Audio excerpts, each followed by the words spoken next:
Hello guys, welcome back to another video. This time we're changing things up by introducing MHA into this channel. The views have been getting pretty bleak lately. Help your boy out here. Share this video to MHA lovers and comment down below. The comments help reach a broader audience, so please do me a favor and drop a comment. Anyways, this is a story about what if Deku had telekinesis quirk. If you guys want more part of this story, hit that like button and subscribe so that you won't miss it. With that out of the way, let's get right into it. It all began in China, in Qingping City. There was news that a child had been born who gave off a bright light. Ever since then, these superpowers were discovered in various places more and more frequently. Time passed, and yet no cause was ever determined. Before the world knew it, the supernatural became mundane and dreams became reality. The world has become a superhuman society, and now 80% of the population of the world had some unique trait. In this world, naturally whirling with chaos, the profession that many once dreamed about came into the limelight. That profession is superheroism. Along with the superpowers came an explosive increase in crime. As the nations of the world were stuck in the slow process of drastic law reforms to accommodate these abilities, courageous people started performing heroic acts like the ones in comic books, guarding against superpowers and defending against evil. Heroes were soon accepted by the public, and it was established as an official position of law enforcement.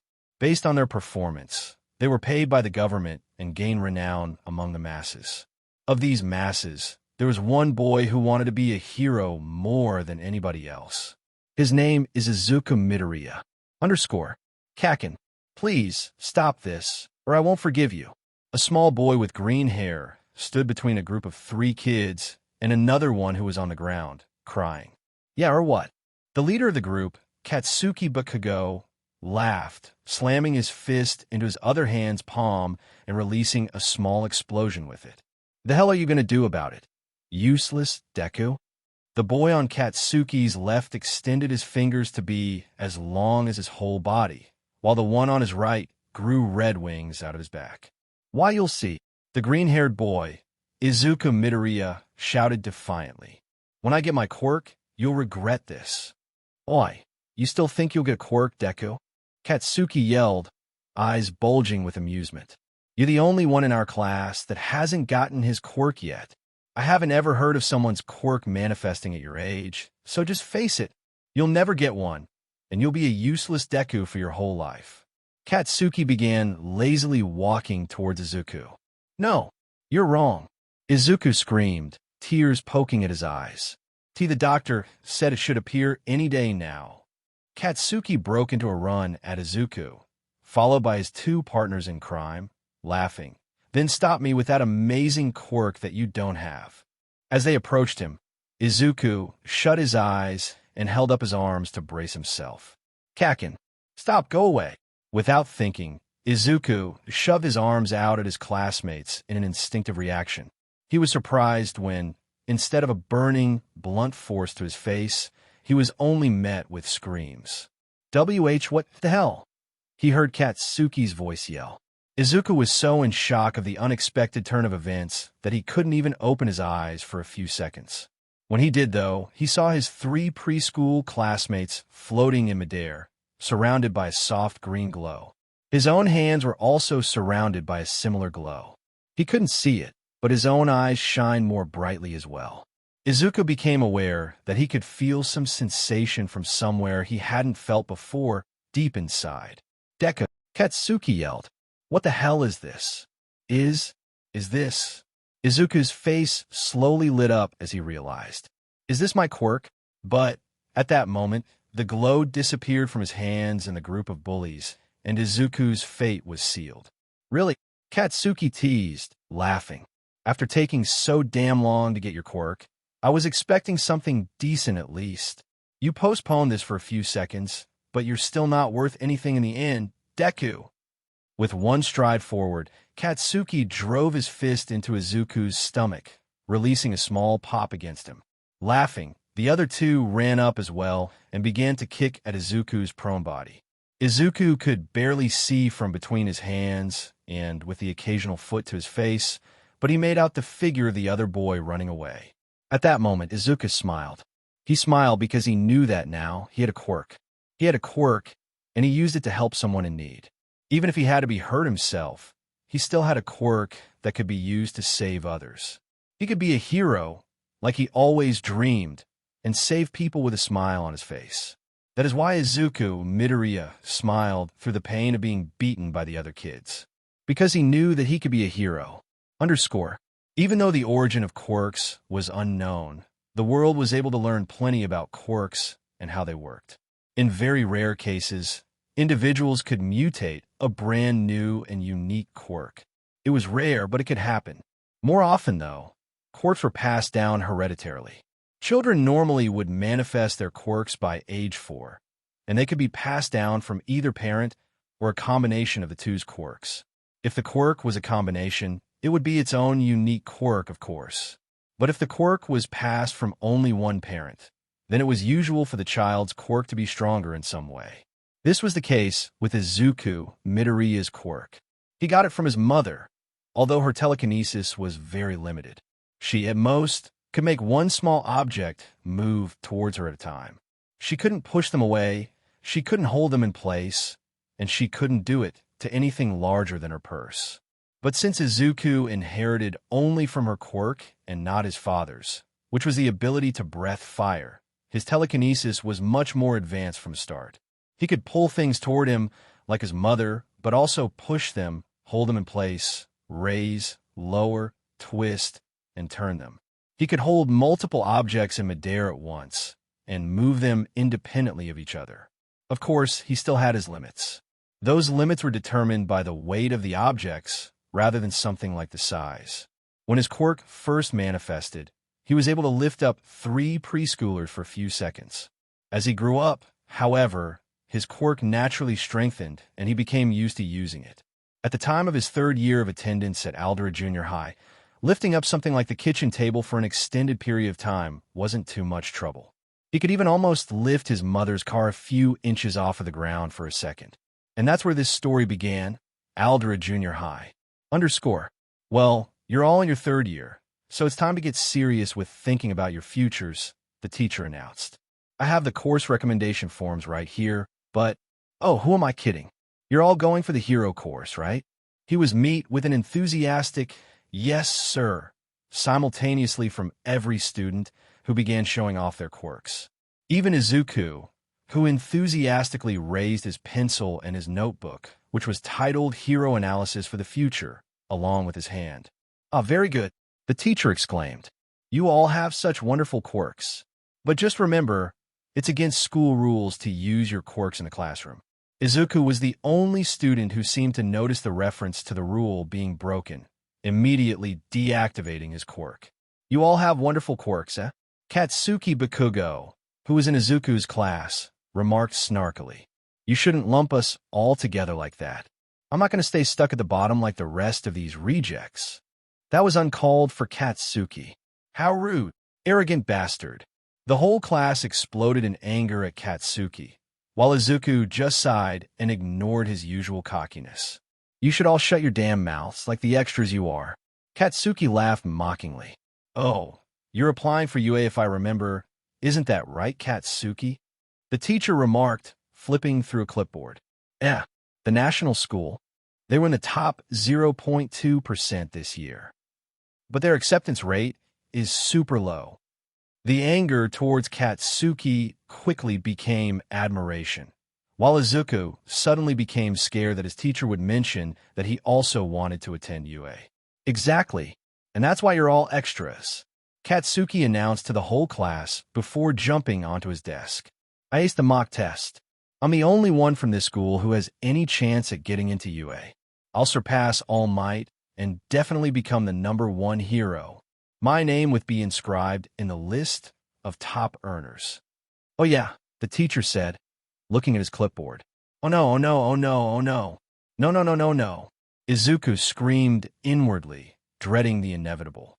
"Midoriya wants to attend UA too, right? Shit." Looking around, Midoriya saw many looks of shock. What surprised him was that a few of his classmates were smiling at him and giving him thumbs up. that almost made up for what Bakugo was about to do. Hooray! Katsuki screamed as he slammed his hand on Izuku's desk, cracking the wood with an explosion and causing Izuku to fall out of his chair. Hey, Deku, you're the worst of these rejects. You can't even fight back with your damn stupid quirk. How could you ever stand on the same level as me? W8 Kakin. Izuku sputtered, crawling back against the wall. I'm not trying to compete with you or anything. Honest, it's been my dream to be a hero since I was little. Following that dream still, Katsuki said mockingly, smoke coming from his hands. Are you taking the exam just for fun or some shit? What the hell can you do? Make shit float. A few chuckles came from the mass of students behind Katsuki. I can at least try to be a support hero, though. Izuku tried to reason. Yeah, sure. Try getting into UA's hero program with a damn supporting quirk. Katsuki grinned and laughed uncontrollably. Yeah, this'll be a fun day, Izuku thought. After the school day, which seemed to drag on extra long, Izuku was finally almost ready to head home. Wow, that Hero MT Ladies debut from this morning is all over the news. Izuku muttered to himself. I'll have to write down everything about it when I get home. Izuku finally got up from his desk and was about to put his notebook into his backpack when Katsuki grabbed it right out of his hand. Kakin. Izuku gasped in surprise and confusion. We're not done talking, Deku, he grunted, staring Izuku down condescendingly. Katsuki, what's that? One of Katsuki's lackeys, the one who could extend his fingers, asked in reference to the notebook. Huh, hero analysis for the future? Seriously? He laughed along with the other one of Katsuki's lackeys who just sighed. Midoriya, it's fine, isn't it? Izuku said, putting his hand out to Katsuki. Please, give it back. Katsuki slapped an explosion onto it between his hands, burning the outside and edges of the notebook. Izuku shrieked in panic. That's mean. Katsuki threw the notebook out of the window, not even looking back at it. Izuku lunged at the window, holding his hand out and catching the notebook with his telekinesis before it hit the water below. As Izuku brought the notebook back up to their classroom, Katsuki went on, most top first-string heroes have stories about them from their school days. I want to be called the only student from this mediocre junior high school that has the stuff to make it to UA. I mean, I am a perfectionist. Katsuki gripped Izuku's shoulder tightly as the green-haired bit still looked away, heating up his hand to make smoke rise from it. So, don't apply to UA, nerd. Izuku couldn't say anything. He just stood there, shaking from what Katsuki wrongly thought was fear. Come on, you should at least say something back, lackey number 1 laughed as they all walked toward the classroom door. Nah, he's too pathetic. Lackey number 2 laughed as well. He can't even respond to reality. Katsuki suddenly stopped at the exit and turned around. You know, there's a quick way to become a hero if you want. Just hope to have a useful fucking quirk in your next life and jump off of the building. For a split second, Izuku's restraint snapped, and he quickly turned toward Katsuki, raising his hand. Katsuki raised his own hand, setting off explosions as he grinned and slowly said, "What is it, Deku?" Izuku reined in his anger for the moment. He'd show Katsuki, just not yet. Not now and not like this. Katsuki scoffed and walked off, once again mistaking Izuku's shaking for fear. Izuku examined his 13th hero notebook as he walked home. Thankfully, all of the pages were intact, so Katsuki had really accomplished nothing. Even though it turned out fine, Izuku was in a bad mood. Even though he knew that Katsuki was wrong, the fact that he hated Izuku that much still hurt, so he decided to take the long route home. Damn stupid Kakin. I'll show you how stupid you are. You'll see. Izuku wanted to chuckle a little at the thought of Katsuki finding out about how he was training his quirk. As he approached an underpass, he forced a laugh, and, in the hopes of raising his spirits, he decided to imitate the laugh of All Might, the number 1 hero and his personal idol. Through the echoes of his laugh reverberating in the underpass, he barely noticed the clanking of metal as the manhole cover behind him was rattled by a strange green liquid. A medium-sized vessel. A raspy, cold voice sent chills down Izuku's spine.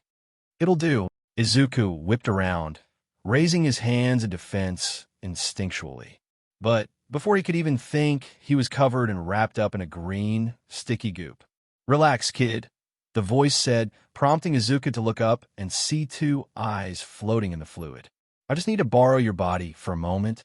It will only hurt for a minute before you stop feeling anything anymore. Hey, villain. Izuku started panicking, groping at the goo that was trying to flow into his mouth. You can't grab me, I'm fluid, the villain exclaimed, laughing. Then, I guess now is the time to see if my Quirk training has paid off. Izuku closed his eyes, relaxed his arms and legs, and stopped gasping for air. Oh, I really like the submissive type, the Sludge villain chuckled. It's a shame I need to stop your life, right here. Izuku clenched his hands, focusing on his own body. After only a moment, he got his grip and a light green glow formed around him. What's happening? The villain gasped, trying to hold Izuku in. What's with this force? Use my telekinesis to grab myself and push with everything I have. Izuku pushed his body out of the fluid with incredible force, still glowing and floating in the air for a moment after, before deactivating his quirk and landing on the concrete. Why you? The villain stuttered in disbelief. You shouldn't have been able to escape. Without saying anything, Izuku reached out and gripped the villain with his telekinesis, restricting his movement and stopping him from escaping. What are you doing? The Sludge villain shrieked, struggling to touch the ground and run away. It's simple, Izuku said while catching his breath, keeping his attention on the floating ball of goop in front of him. If you were so desperate to get into a vessel, then I assume you were being chased by a hero. I just need to hold you until... Izuku was cut off when a manhole cover that the Sludge villain came from was suddenly blasted up from the ground with immense force. And no, the villain shrieked, struggling even more against Izuku's quirk. This is bad, thought Izuku. I've held him up for a while, and he's struggling a lot. On top of using telekinesis on myself, I'm running out of steam. It's easier to hold him because he's liquid, but still, I just need to focus. As long as the hero isn't All Might or something, I should be. I am here. All Might's unmistakable voice shouted out as his bulky body jumped up from the sewer. Then, he noticed Izuku holding the Sludge villain. I see I've inconvenienced you due to my distracted heroing citizen. My. Izuku shrieked, losing control of his telekinesis for a moment and allowing the villain to flee. Oh, no you don't.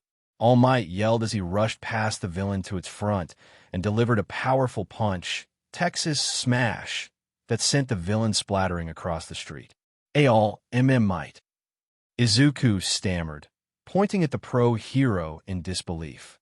All Might took two empty 2-liter soda bottles out of a plastic bag, crouched down, and began to move around the street in blurring speeds. After about 5 seconds, the street was clean and the bottles were filled with green fluid, which All Might promptly placed in his pockets. Ah-ha-ha-ha! All Might bellowed throatily, pointing a thumbs up at Izuku. I thank you for assisting me in capturing this villain. AA of CC course. Izuku stammered before realizing, I need your autograph, please, and bowing stiffly. Of course. I'd be happy to give you my signature. As Izuku fumbled around for his notebook and a pen, All Might continued, I truly must apologize for getting you involved in that. I normally don't make rookie mistakes, but I suppose I was just overexcited as I haven't ever been around here before now. Izuku presented an empty page of his notebook and a pen to All Might, who signed it promptly. But instead of handing it back to Izuku, he hesitated. I have some time left, All Might thought. May I ask why it is that your notebook is burnt, he asked Izuku. Yeah, that. Izuku glanced at the notebook before looking back up at All Might. One of my friends destroyed it by accident. What kind of accident results in fire? Well, it was a quirk accident. The quirk part wasn't an accident, but the notebook just ended up in between there. I see, All Might sighed. He looked at the front cover of the notebook, and his eyes widened in surprise. Hero analysis for the future. Huh? Interesting. All Might flipped through the pages, much to Izuku's inward terror. Shit, these notes are really in-depth. These are 2. This is number 13. If a villain got their hands on these notes, and on the other 12 too. Hey, All Might, I have a question.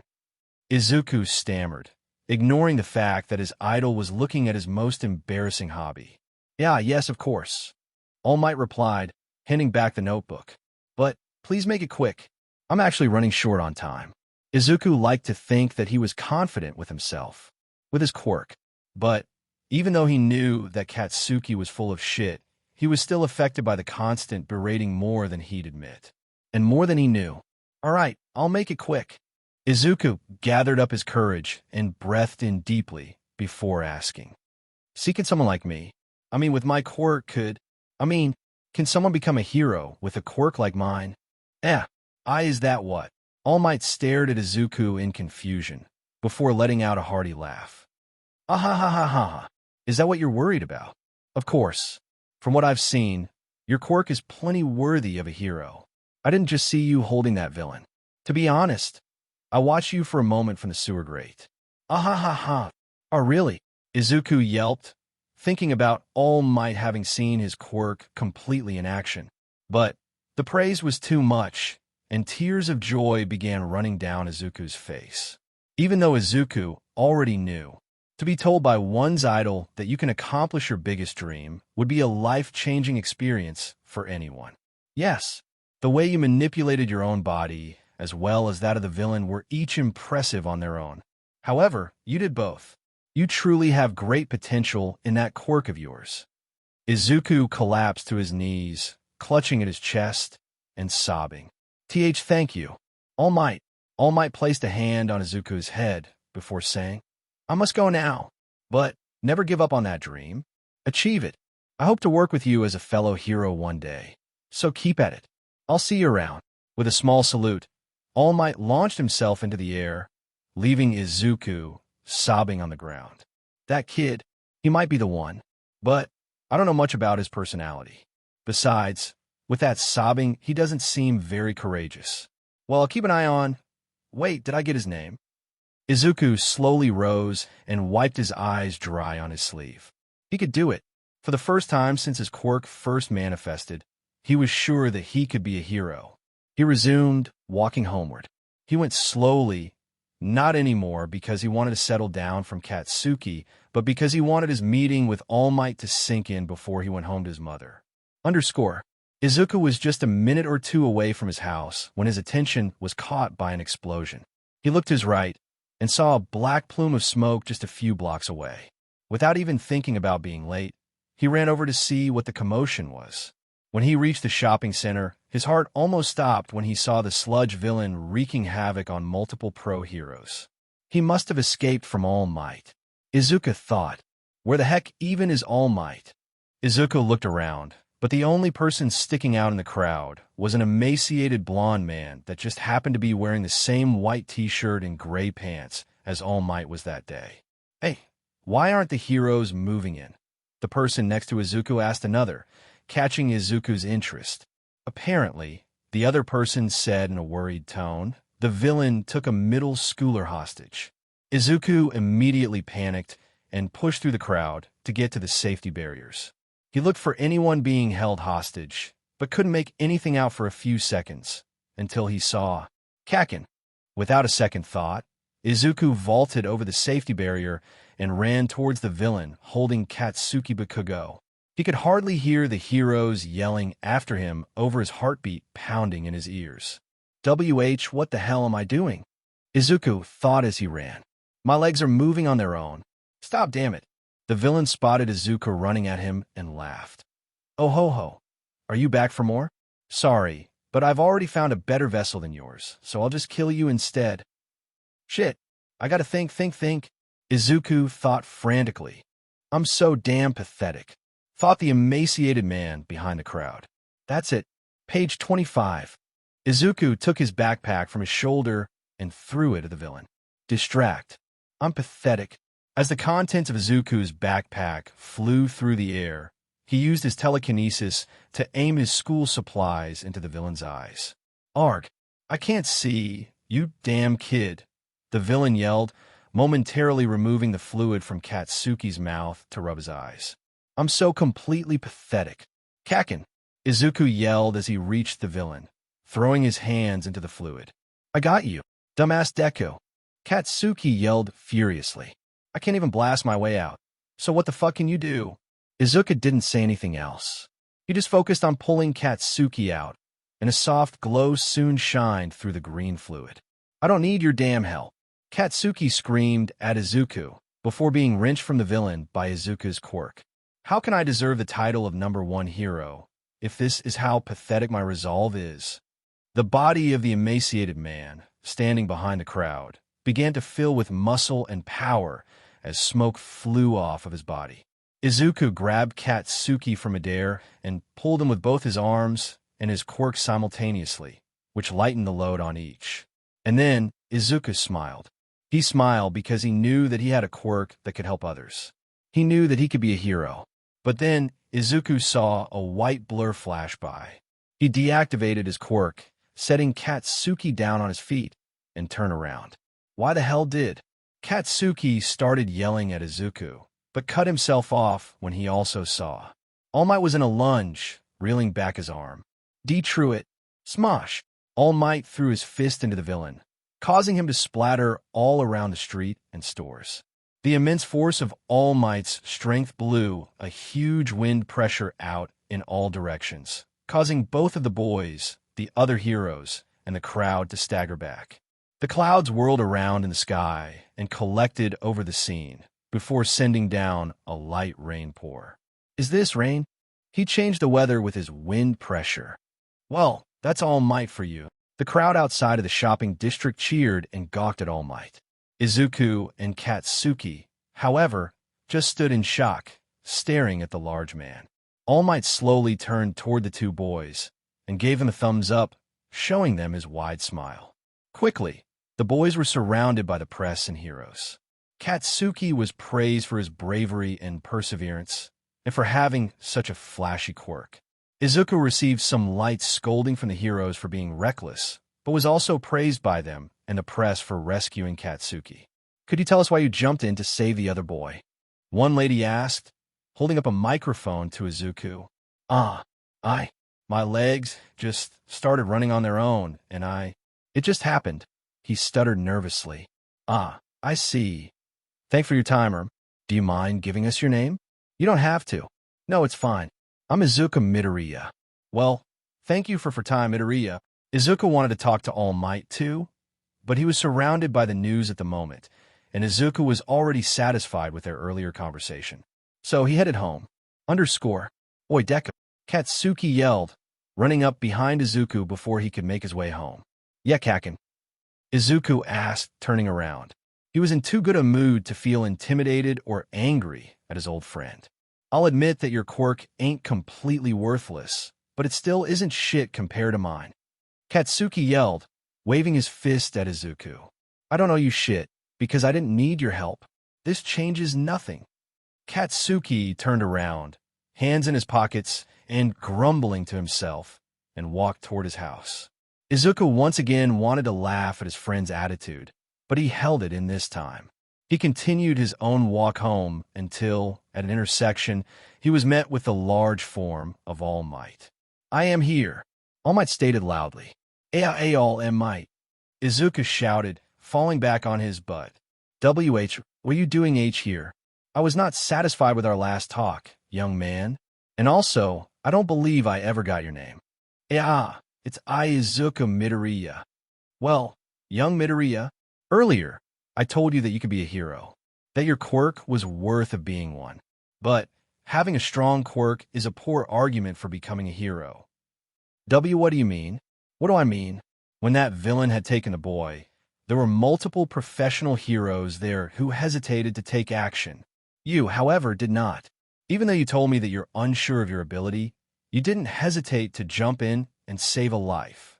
You know, most pro heroes have stories about their deeds before they were heroes. What do these stories have in common, you ask?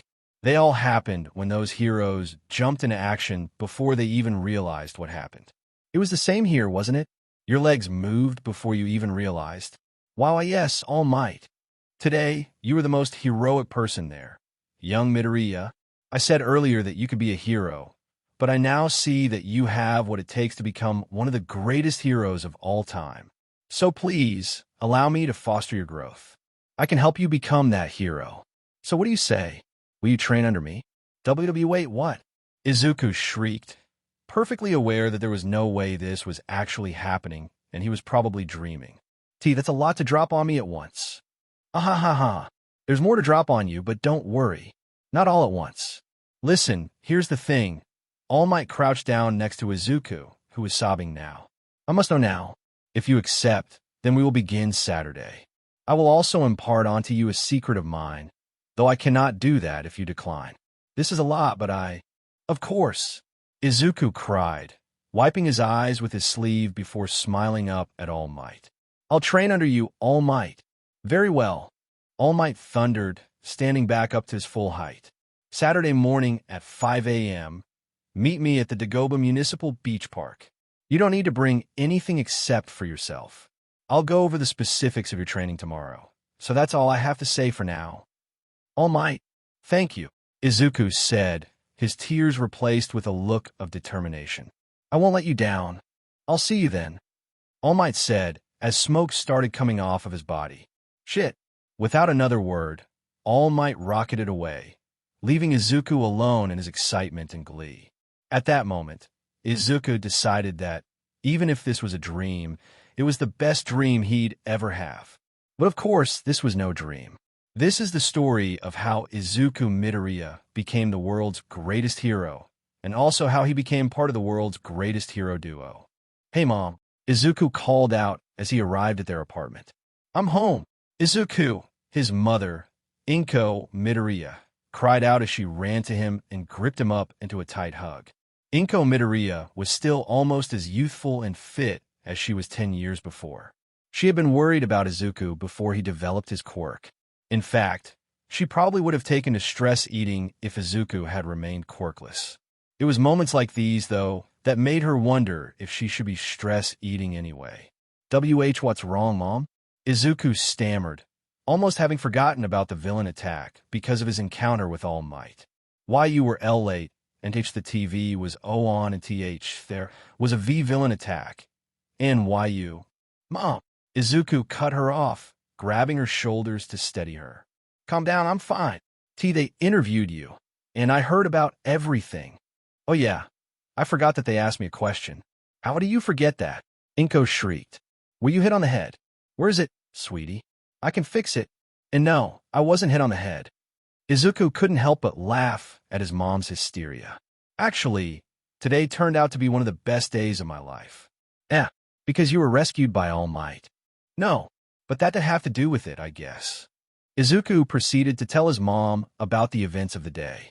Of course, he left out Katsuki's regular stupidity, and instead began with his first encounter with the Sludge villain. He told her how he defended himself against the villain, and how All Might told him that he could be a great hero.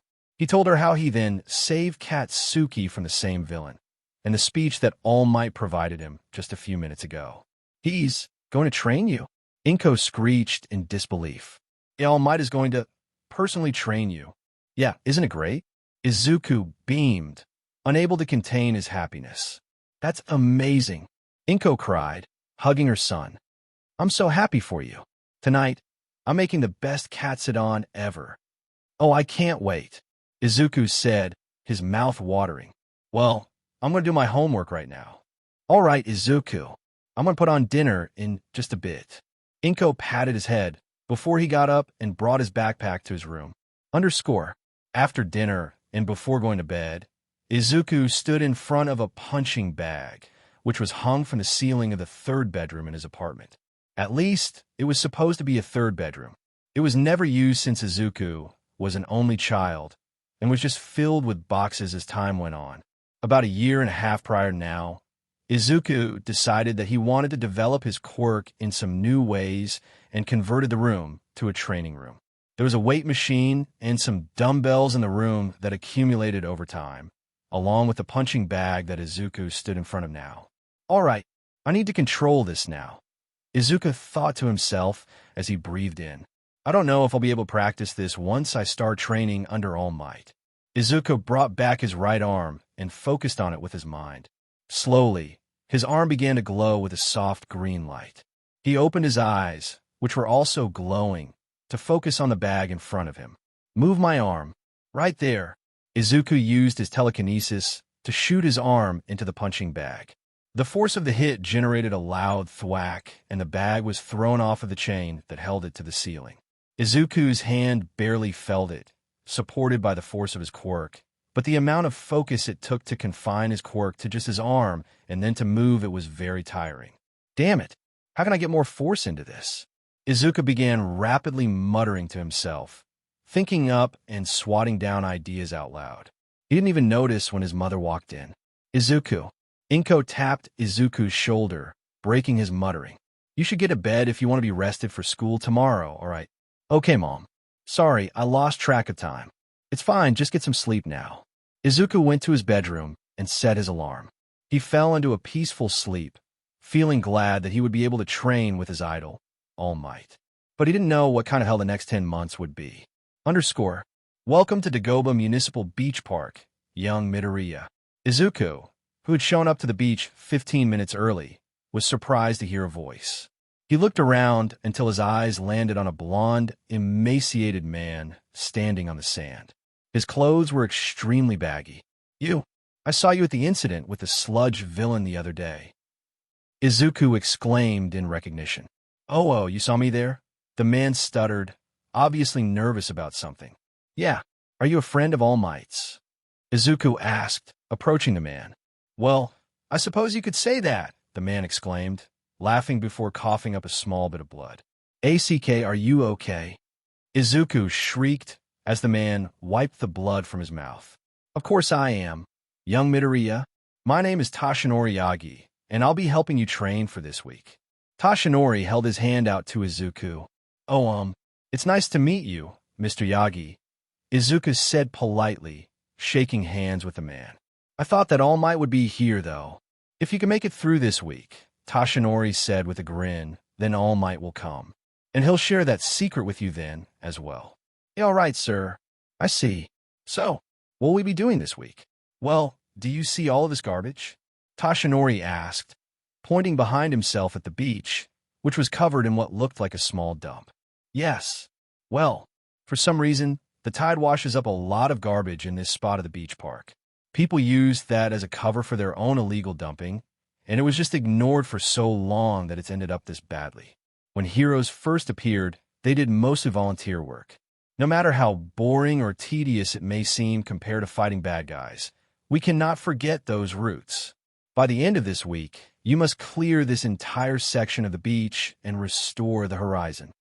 This entire section, Izuku yelled, looking at the massive mound in front of him. Welcome to hell, kid. All Might worked out a schedule for you this week. It covers training, rest, sleep, school, and homework time. It's a tough schedule. I personally think he went overboard, but here you go. He handed Izuku the schedule. I can do it, but how should I even go about cleaning all of this? Well, All Might actually gave me a note for that. He took out another piece of paper. Ahem, young Midoriya, you should begin by moving the largest objects that you can with your quirk. Keep going until you can't anymore. Then use your quirk on smaller and smaller objects until it's completely tired out. Then, use your own 2 hands to move the trash until your quirk has recovered. You may only stop at the set rest times, or if you are completely unable to move your body. You can set all of the garbage in this truck, and we'll take it all to the dump bit by bit. I can do this, Izuku exclaimed, a determined smile forming on his face. I won't let you go back on those words, Toshinori said with a wicked smile, which was oozing blood. I'll work you to the bone. Put simply, Izuku was barely able to keep with the schedule all week. His muscles and quirk were worked endlessly. He had to work harder than ever before to keep up with his homework load in that short allotted time as well. By the end of every day, he was exhausted mentally and physically, and his quirk was rendered useless until the next day. Each day, however, despite his fatigue, it seemed that he was able to clear more of the trash than the day before. Saturday, exactly 1 week after the training began, was the last day that he needed. There, Izuku sighed, letting his strained quirk drop the last of the garbage on top of the pile. I did it. Izuku turned to smile at Tashinori, who himself was gazing and smiling at the mountain of trash. Congrats, young Midoriya, the man exclaimed, raising his hand in a thumbs up. You've cleared away the trash from this entire section of the beach. It feels really nice to have that all done, Izuku gasped, panting and leaning his hands on his knees. So, Mr. Yagi, about All Might. Of course, Tashinori said, chuckling. He shall be here momentarily, young man. But there's one more condition about that secret of his. How many more times is the deal going to change? Izuku asked, looking annoyed at Tashinori. Just this once more, and it really should go without saying. You will never write about this secret online or share it with anyone without All Might's permission. Oh, that's what you meant. Of course I won't. It's a secret for a reason, right? Aha. Of course, I didn't need to say anything. Tashinori exclaimed, slapping his hand to his face. He looked around for any people before saying, well, here goes. Wait, what are you? Izuku started to ask, but was cut off by an explosion of white smoke. All Might's familiar booming voice came from the smoke before it began flying away from his body as he struck a dramatic pose. am here. What? All Might, Izuku shouted, more confused than he had ever been in his life. He looked around for the emaciated man who had been there a moment before. Where did Mr. Yagi go? And where did you come from? Young Midoriya, I am here to tell you my secret. It seemed like All Might completely ignored Izuku's question. Are you ready for this great knowledge to be bestowed upon you?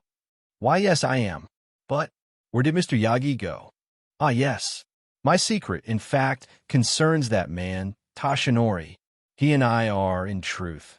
All Might exclaimed as a large cloud of steam once again enveloped him. The same person. Izuku's eyes bulged as, undeniably, it was Tashinori Yagi now emerging from the steam in his overly baggy clothes. Why you? You're not really All Might. It was never the real All Might, was it? You're an imposter. Egg shapeshifter. No, calm down, young man. I'm All Might. Tashinori yelled before coughing up a small amount of blood. Wiping away the blood from his mouth, he continued, I'm kind of like those guys that puff out their chest to look good at the pool. In no way.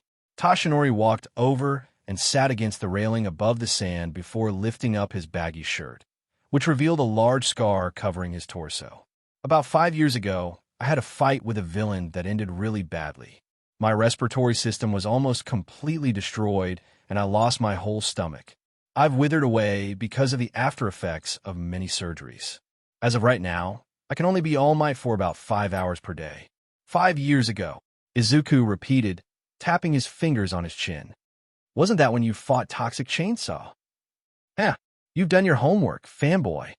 More blood dropped from Tashinori's mouth as he laughed. But that weakling could never do this to me. No, the fight that did this to me. It never went public. I made sure that nobody found out. The symbol of peace that saves people with a smile must never be daunted by evil. I smile to show people that I'm confident in my ability to save them. How could I do that if they know that I'm truly vulnerable? That's a lot to lay on me.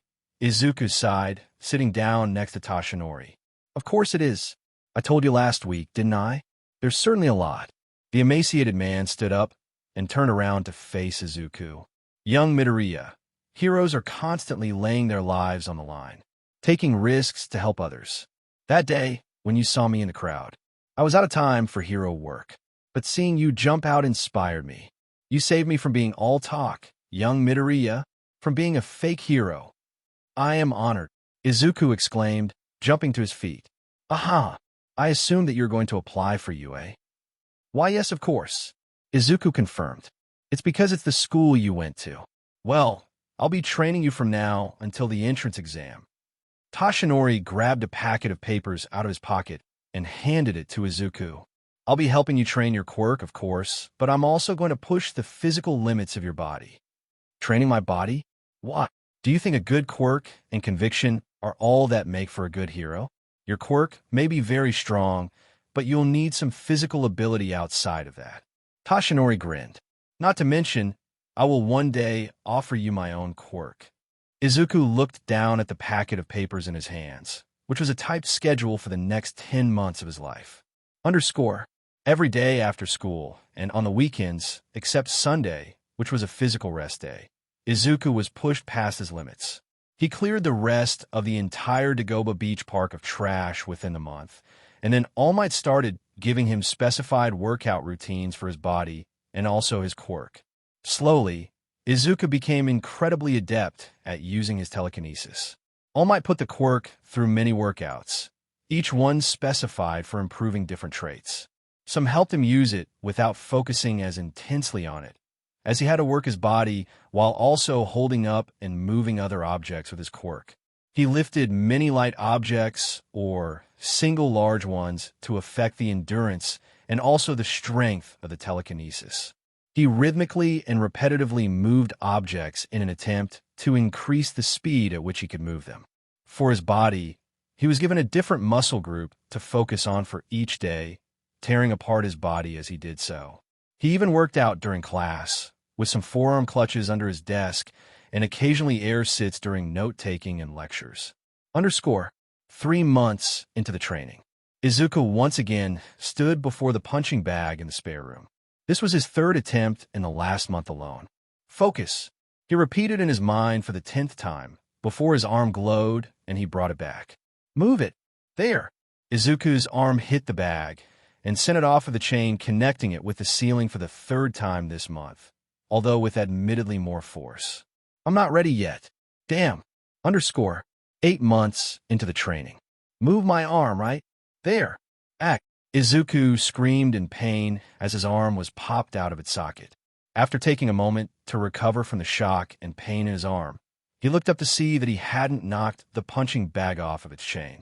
Instead, his arm had gone completely through the bag, and a pile of shredded rubber and plastic laid on the floor. I did it, Izuku exclaimed in happiness, before being reminded that he just dislodged his arm by a sharp pain. I guess it's a good thing that Mom is shopping right now, or else she would have heard that scream. I should probably fine-tune this move. I wonder if... Izuku started muttering, but stopped and almost threw up when he used telekinesis to pop his arm back into place. Then, after recovering, he grabbed a trash bag and cleaned up the punching bag's innards. Underscore. The day before the entrance exam, Izuku collapsed on the sand, panting heavily. That day, he'd been put through one final full-body workout by All Might and a general quirkout, All Might's designation for a quirk workout, before ending the day with a 2-mile jog.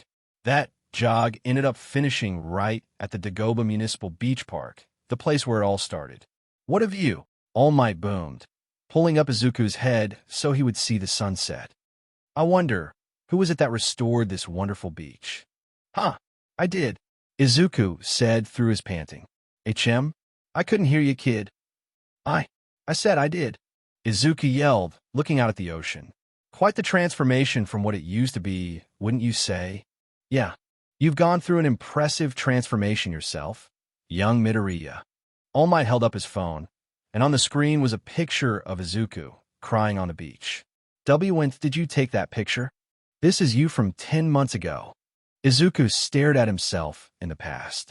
He was incredibly more thin and pale, and it was obvious that he wasn't very physically capable. He looked down at his current body, which was tanner and built up entirely of toned muscle. He wasn't huge, or even big for that matter, but he was definitely muscular.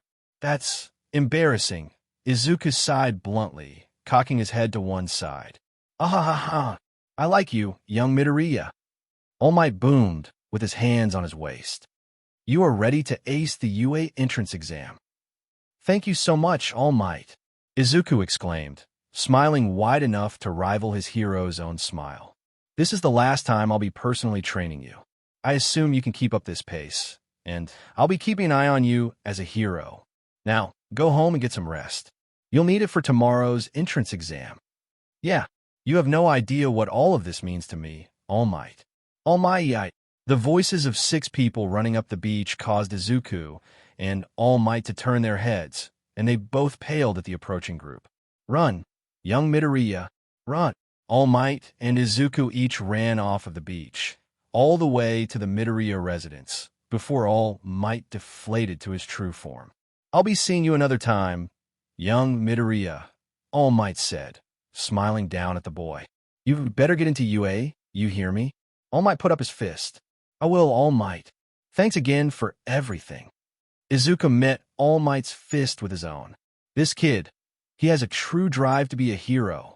One day, I know he will be the one that I give one for all. I should probably wait until he's mastered his own quirk a little bit more, though. With a final wave, All Might walked off and Izuku entered his apartment. Hey, Mom, I'm home, Izuku shouted. Hey, honey. Inko ran out of the kitchen to embrace her son. I'm so proud of all the work you've been putting in, so I'm making some katsudan tonight as a reward. Thanks, Mom. I'll be ready to eat right after I shower. Okay, it should be ready by then. Great. Izuku grabbed a towel and a set of fresh lounge were from his room. Before walking into the bathroom, however, he stopped by the spare room once more. I might as well try one more time, he thought, stretching his arm out. Ever since the first time he dislocated his arm 2 months prior, he had been trying to feel out exactly where the balance lied between power and control. He hadn't yet successfully broken through the bag without dislodging his arm. If he was going to do it before the exam, he wouldn't have a chance after this. Maybe I'm just overthinking this. So he reeled back his arm, quickly bringing a green glow around it. This time, though, the glow extended a little past Izuku's shoulder. He used his telekinesis to launch his arm forward, turning his whole body with his arm.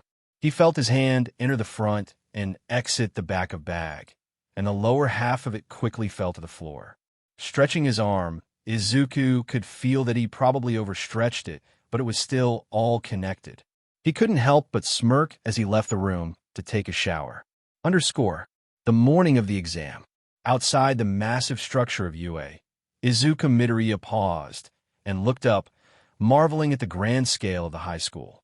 Oi, Deku! A familiar, angry voice shouted behind Izuku. Get out of my way, Kakin. Izuku turned to look at his old friend walking behind him. Don't stand in front of me, or I'll fucking kill you, Katsuki said in a low voice as he passed Izuku. Morning, let's both do our best, Izuku muttered, but was only met with silence as Katsuki walked on. Hey, isn't that Katsuki Bakugo, the one with the sludge villain? Izuku heard one guy say. Oh yeah, he's the real thing. Oh, look behind him. It's that Midoriya guy that rescued him. Kakin hasn't tried to bully me since that day, has he? Who knows? Maybe he's turning his life around. Izuku shook his head and looked up at Yue again. I've been preparing for this moment for the past 10 months. Now it's time to take my first step to being a hero. Izuku took 2 steps before he tripped and began falling down toward the ground. Yep, this is how my life ends. It's over for me. Suddenly, he stopped falling and was floating in midair. What happened? Did my quirk activate on its own? How? Wait, no. This is different. It feels like I'm completely weightless. He slowly looked up to see an extremely cute brunette girl smiling down at him. Are you all right? She asked, using her hands to right him in the air. Why, yeah, Izuku said, looking at the girl confused. Is that your quirk? Yeah, I'm sorry for using it without asking, the girl said, touching the tips of her fingers together as gravity found its way back to Izuku. But it'd be bad luck if you fell, right? Yeah, thanks for that. What is your quirk, if you don't mind me asking? It's zero gravity. I can negate gravity's effect on anything I touch, the girl explained as they both started walking towards the building. That is so cool, Izuku exclaimed excitedly as his mind instinctively wandered over the many possible applications of her quirk. Why, you're muttering really fast, she said, looking at him wide-eyed. Huh? Oh, sorry, Izuku said apologetically. I didn't mean to. How heavy is your limit? Oh, I'm not sure, really. I think it's around 3 tons. What's your quirk? Huh? Oh, mine is telekinesis. The girl stopped and tilted her head. Do you need to touch something to activate it? And what's your limit? Oh, no. I can pick up anything within about 15 meters. I mean, I can hold things outside of that range, but it needs to be that close for me to activate it. And my limit is probably a little bit more than a car weighs. The pair resumed their walk. Your quirk is way cooler than mine, the girl exclaimed. Our limits are pretty close to the same, but you don't have to touch the things to activate it, and you can move them around. Well, at my upper ranges I can barely move things, but I'm guessing zero gravity affects everything the same, right? Well, I guess you're right. It's probably pretty hard for you to move a car, but I could just push it really hard and it won't stop. Wait a minute, Izuku said as he realized something. If you make something like a car weightless, then I might be able to pick it up like nothing. Oh, really? That would be really cool, the girl exclaimed, her eyes shining. We could probably come up with a lot of combination moves, now that I think about it. Our quirks might be perfect complements. Huh, he pondered. Hey, I'm Ochaco Uraraka, the girl said, smiling as she put her hand out to shake Izuku's. I am Izuku Midoriya, he said, blushing a little bit at her kind gesture. He noticed two things. Her fingers had little soft pads on their tips, and her pinky finger wasn't touching him. Are those pads for activating your quirk? Oh yeah. It activates when I touch all 5 of my finger pads on one hand to something. I see, Izuku said as they reached the room labeled UA High School Hero Course Exam Orientation. I guess we should head to our own school sections. Yeah, I'll see you later, Midoriya. Ochaco smiled brightly and ran toward where her section was. Left alone, Izuku suddenly realized that he and Katsuki were the only ones from Aldera who applied for UA, so he'd be sitting right next to him. So, he went looking and eventually found his seat. As Izuku sat next to Katsuki, the blonde just scoffed. At least he wasn't threatening Izuku with death. A large UA symbol appeared on a screen at the front of the auditorium, and lights shined on the stage, with a pro hero, Present Mike, stood. For all you examinee listeners, welcome to my show today. Everyone here, say HEY.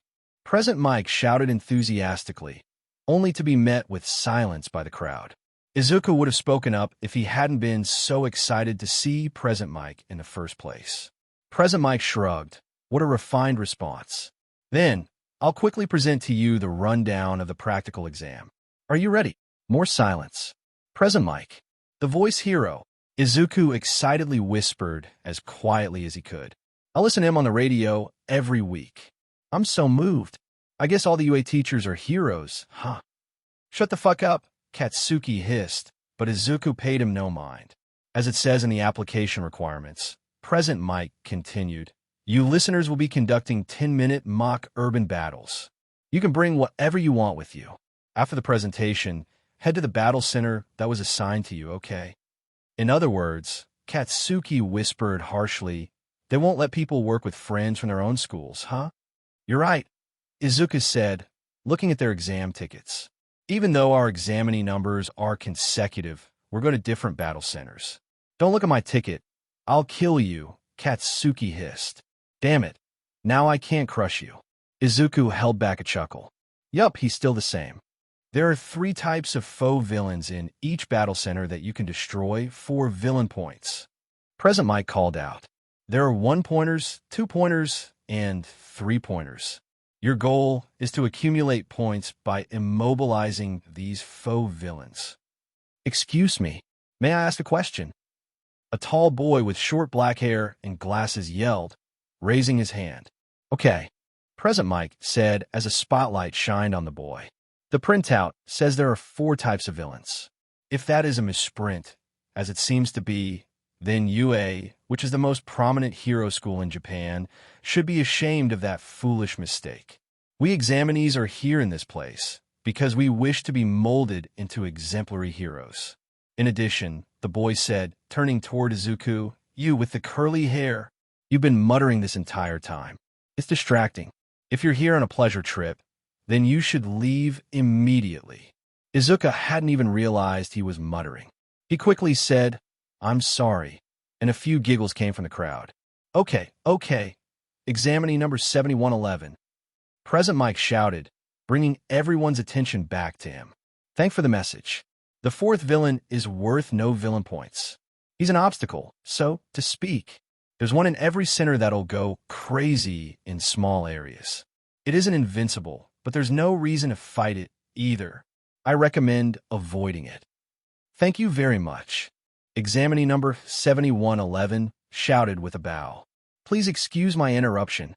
All right, that's all from me today, President Mike said. Finally, I'll leave you listeners with a gift. It's our school motto. The hero Napoleon Bonaparte once said, "A true hero is someone who overcomes life's misfortunes." Go beyond. Plus ultra. Now, good luck suffering, everyone. Izuku stood outside of Battle Center B, going through the warm-up stretches that he'd learned through his training with all might. This is it, he thought, standing back up straight after finishing his stretches. All Might said that I have what it takes to be a hero. A great hero. Now it's time to prove him right. What's this? It looks as big as a real city, one applicant said. UA has multiple of these on campus? Amazing, another one exclaimed. A 10-minute mock battle, Izuku thought, looking around. Everybody looks pretty confident. Looking around, there were only a few applicants that physically stood out to Izuku. One was a tall guy with 6 webbed arms. Another was a guy wearing a helmet. And there was also a feminine blonde guy with a fancy frilly shirt and metal belt. Then there was someone with red and white hair gelled into a single spike. And then he saw Ochaco Uraraka in the middle of the crowd, fanning herself with her hand. I should probably thank her again for earlier, Izuku thought as he began walking towards her, and also wish her luck. Before he even took 2 steps, a hand grabbed Izuku's shoulder firmly. He slowly turned to look up at the tall boy with short dark hair and glasses, examining number 7111, if he remembered correctly, who had called him out during the orientation for muttering. So he's here too? Izuku thought, narrowing his eyes at the boy. He's already getting on my nerves. Examining number 7111 glanced up towards Uraraka, saying, that girl appears to be trying to focus. He looked back at Izuku, tilting his head and slightly narrowing his eyes. What exactly are you here for? Are you here to interfere with those of us who are actually interested in being heroes? What's that supposed to mean? Izuku responded coldly. I'm here to be a hero too. It didn't occur to you that I might just know her. It did, but the students here are all from different schools. I find it unlikely that you'd know her. Well, Okay, start. President Mick's voice rang out over the group. As everyone looked up at the tower that he was yelling from, he continued, What's wrong? There are no countdowns in a real fight. Run. Damn, I can't let this asshole distract me. Izuku thought, starting to run into the fake city along with the other applicants. I have to pass and not let All Might down. Students began splitting off of the main group as they ran, and Izuku followed suit by running alone into an abandoned side street. Suddenly, a large metal robot labeled 2 jumped out in front of him. Expecting it to weigh a lot, Izuku used his telekinesis to launch it into a cement wall that was next to the building it jumped from. To Izuku's surprise, the robot was lighter than he expected, so the extra force he had put in caused the machine to crush against the wall. Whoa, they must be made of a super light, yet durable material. Leave it to UA, he thought before continuing down the street. Along the road, he encountered 2 1-pointers, 1 more 2-pointer, and a 3-pointer. Once he reached the end of the street, he looked back for a second at the robots that he had smashed against walls and the floor. All right, 9 points. He peeled off down another side street, where he was ambushed by a group of 5 robots, a 3-pointer, a 2-pointer, and 3 1-pointers. They all trained their sights on him, but he gripped them all simultaneously with his quirk and, somersaulting out of the way, he made them all collide with each other. 17 points. Before reaching the end of the street, he encountered another 3-pointer, bringing his total up to 20 villain points. 6.5 minutes left. President Mick's voice screamed out. It's been 3.5 minutes? Izuku thought, starting to run up another street. At this rate, I'll get about 50 or so points. That's probably enough. I need to keep this up. Izuku ran through another street. As he went, his motion activated several faux villains. There were 2 3-pointers, 3 2-pointers, and 2 1-pointers, which he all gripped with his power and launched into a wall at the end of the street, skidding to a halt himself. That was 14 more points, all in an instant. That's 34 in total. That was just a lucky street, though, so I can't let up yet. Izuku ran down another street, although he only collected 6 points in that one. He did this going down 2 more streets, amassing 11 points from them, before breaking out onto a main street that was full of applicants and destroyed faux villains. After doing it through those 4 streets, he felt a sharp pain in his side. 45, 47, 48. He heard and saw examining number 7111 as he leapt from villain to villain, destroying them with great speed and powerful kicks. He then saw Ochaco Uraraka with several robots floating behind her before she released them to fall to the ground, yelling, 28, 48, 28. Am I really doing that well? I already have 51 points. Izuku clutched at his aching side and started catching his breath. Then again, I'm really tired out from overexerting my quirk. There were a lot of robots, plus I was running the whole time. Suddenly, a massive boom shook the entire city, and a shockwave was sent down the street. Izuku looked at the source and paled when he saw a massive robot, which was taller than any of the buildings surrounding it. It had a gray 0 plastered on its shoulder. The 0-pointer? Isn't that a little bit too big? 2 minutes left. Present Mike yelled over the exam site. The entirety of aspiring heroes began running away from the faux villain. Izuku was about to follow them when, out of the corner of his eye, he saw the color brown. He looked to see that Ochaco Uraraka had her leg pinned beneath some rubble. She was twisting, trying to connect her fingers to the concrete, but the awkward angle with which it fell on her made doing so difficult. The 0-pointer was moving down the street, with her directly in the path of its tread. She wasn't going to escape with enough time to run away. She was going to die. OW, she screeched, desperately fighting the weight of the rubble. Izuku's body, despite its tiredness, glowed with a soft green as he pushed himself towards the girl. As soon as he was within 15 meters, the collapsed piece of the building that had pinned Ochaco's leg down flew off of her. Izuku knelt down and picked up the girl, pulling her arm over his shoulder before running away. As he did, though, he could feel that his quirk had lost most of its strength. Midoriya, Ochaco said softly before heaving from nausea. The thanks. Don't mention it. Izuku yelled. Can you run on your own? I think I broke my ankle, sorry. Izuku glanced over his shoulder. Shit, I'm not fast enough to outrun that thing while holding her, and my quirk can't handle any more, let alone using it on myself. If it comes to it, I guess I could use the last of my strength to launch her a safe distance, but then I'd be done. If only I could stop it. Maybe. No, that wouldn't work. I need to use my quirk to do that. If only I weighed less. Wait a minute. Uraraka, can you still use your quirk? I could probably manage it for a few seconds, she groaned. But using it on myself right now wouldn't work too well. That's fine. That wasn't what I had in mind. Use it on me right now. All right, maybe it was a stupid idea. Maybe it would have been smarter for Izuku to run away with Ochaco while he was weightless. But that wasn't where his mind was at the moment. Maybe it was stupid, but he realized it after the fact. He was cornered, and his fight-or-flight response had chosen to fight. As soon as Ochaco pressed her fingers to Izuku, and he could feel gravity leaving him, he used his quirk to throw her about 15 meters ahead. Sorry about that, Uraraka. Izuku turned toward the massive faux villain that threatened to crush him momentarily. Without the burden of gravity pulling his body down, despite his weariness, he easily covered himself in a bright green glow.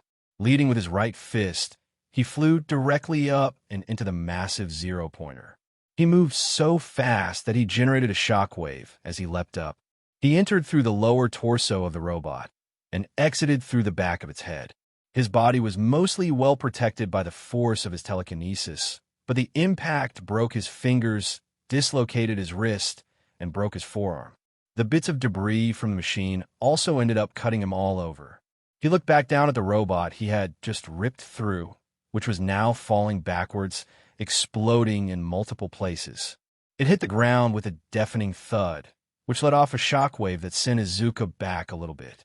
He then realized that he was still weightless, and he used his quirk to float back down to Earth. Release! Ochaco gasped once Izuku touched down, touching her fingers together before vomiting a good amount. Hey, Uraraka, are you all right? Izuku called, making his way over to her as fast as his exhausted body would let him and wincing at the pain in his side. I am fine. Ochaco started talking before resuming her throwing up. Hey, take it easy. Izuku sighed as he knelt down next to her, putting his hand on her shoulder. Once she seemed done with the vomiting, Izuku asked, "How's your ankle?" "It hurts. A lot," she sighed, rolling to sit on her butt. "But how did you do that?" "That was amazing." Izuku looked at her as she trailed off and saw that she was staring at him and blushing. He looked down at his tracksuit and realized that the upper portion had been mostly torn apart when he went through the massive robot, and his toned body was completely visible. "Why, you're really fit, huh?" she noted before chuckling nervously.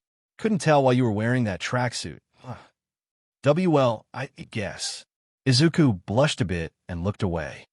"Well, anyway, it's good to know what I'm capable of with my quirk, if I use it on something that's weightless," he said, sitting next to her and laughing nervously as he went to scratch the back of his neck.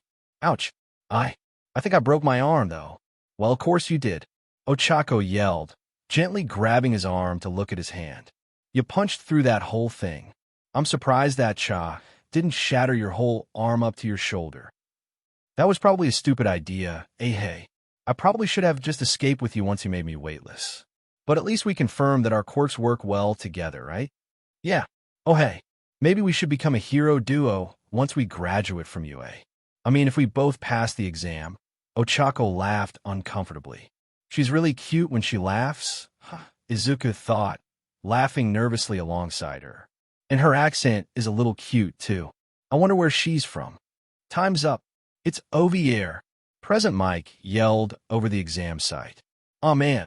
Ochaco sighed as she stretched her arms above her head. "I got 28 points. I hope it's enough." "I'm sure you'll pass, so don't worry about it," Izuku said, chuckling. "I just have a feeling." "How many points did you get, Midoriya? Before you saved me." "Thanks for that, by the way."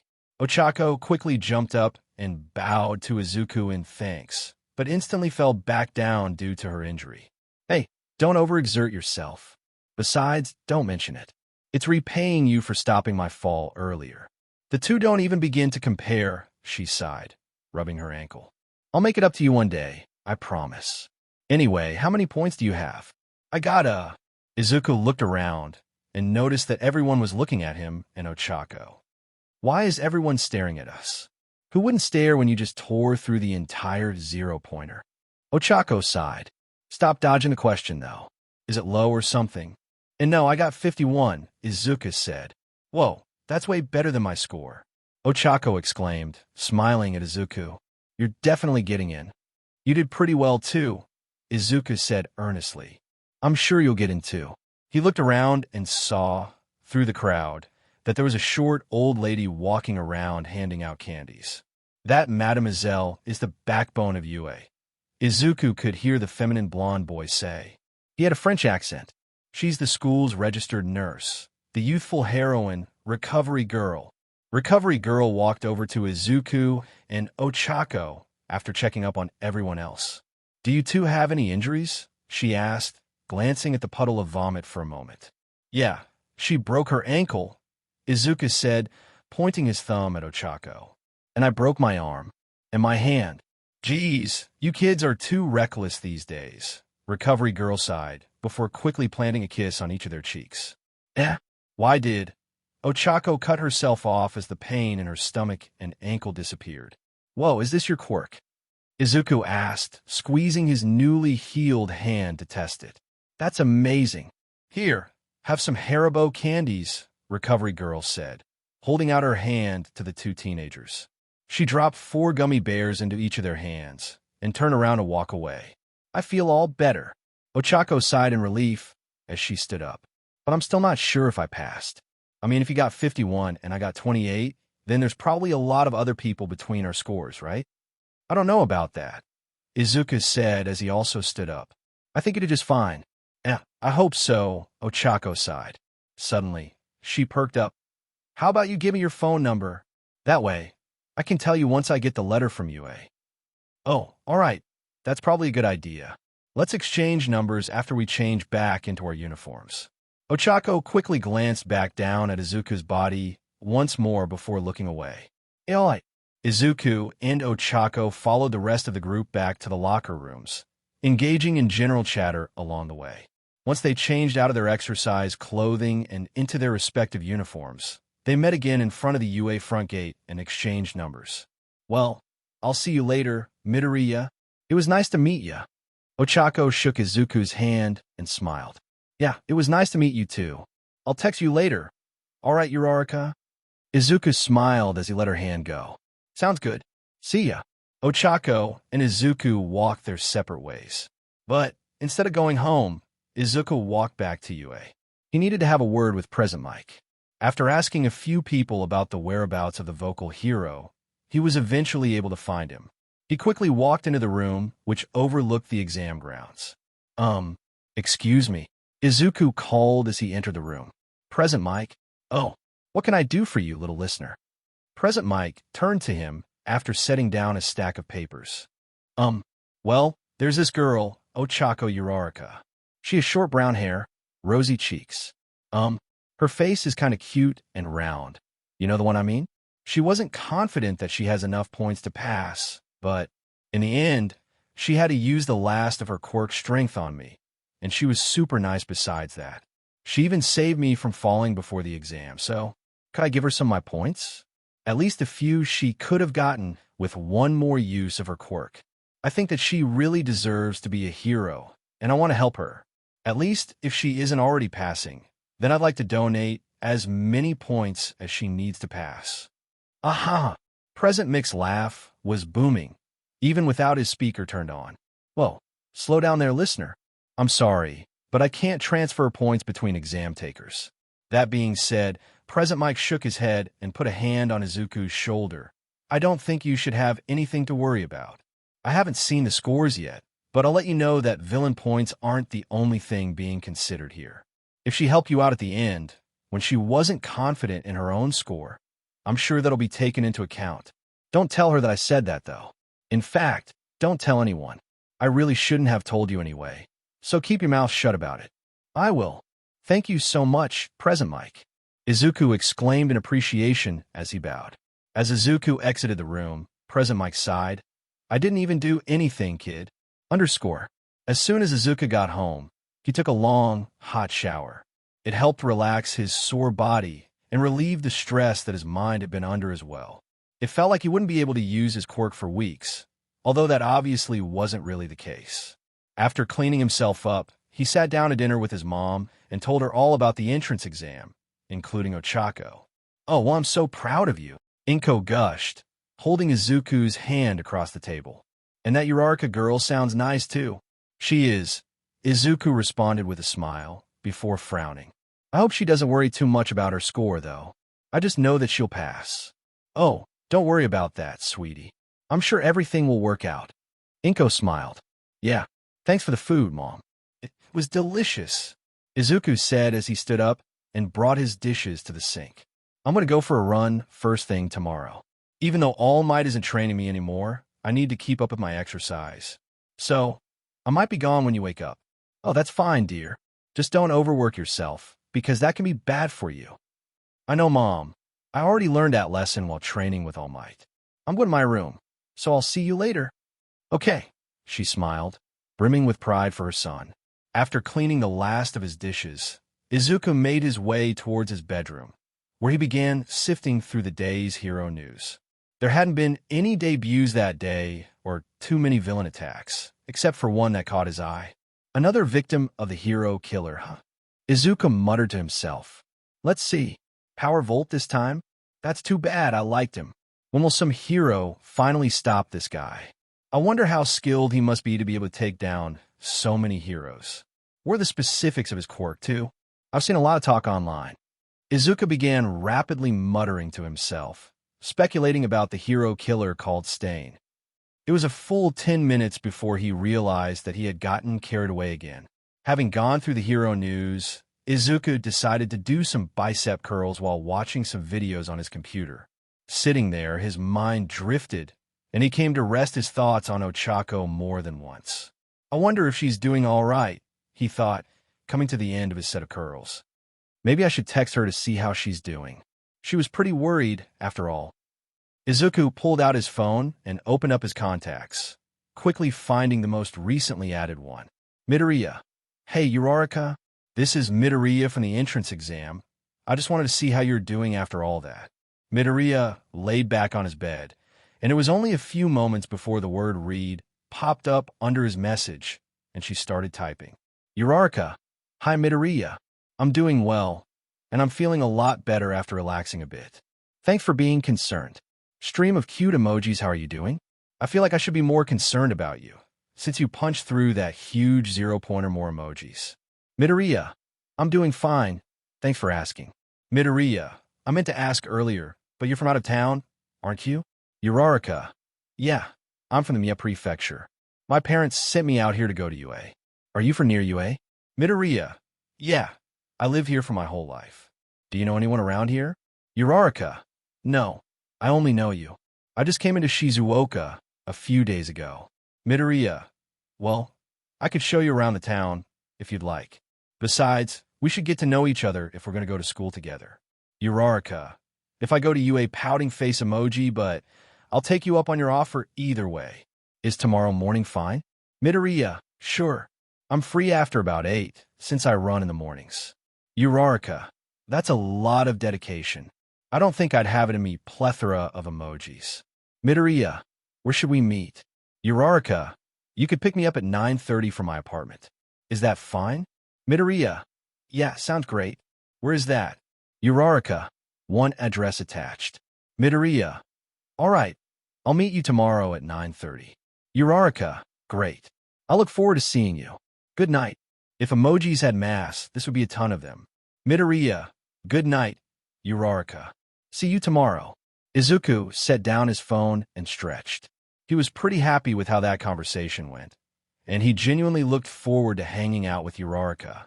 He was on good terms with most of his classmates, but most of them avoided him for fear of Katsuki's wrath, which was too often directed at Izuku for their liking. So, it would be nice for him to actually spend time with a friend. Izuku eventually decided that it was time to go to bed, but first he got up and made his way to the living room, where his mother was watching TV. I'm going to go to bed, Mom, he said. I'm actually going to meet with Uraraka tomorrow. She's the girl from the exam. It turns out she's from out of town, so I'm going to show her around a bit. Oh my, Inko said, putting her hand on her cheek. How gentlemanlike of you, Izuku. Well, I guess. I'm going to bed now. All right, sleep well, dear. Inko called, winking at him as he walked away. Izuku had some trouble falling asleep that night.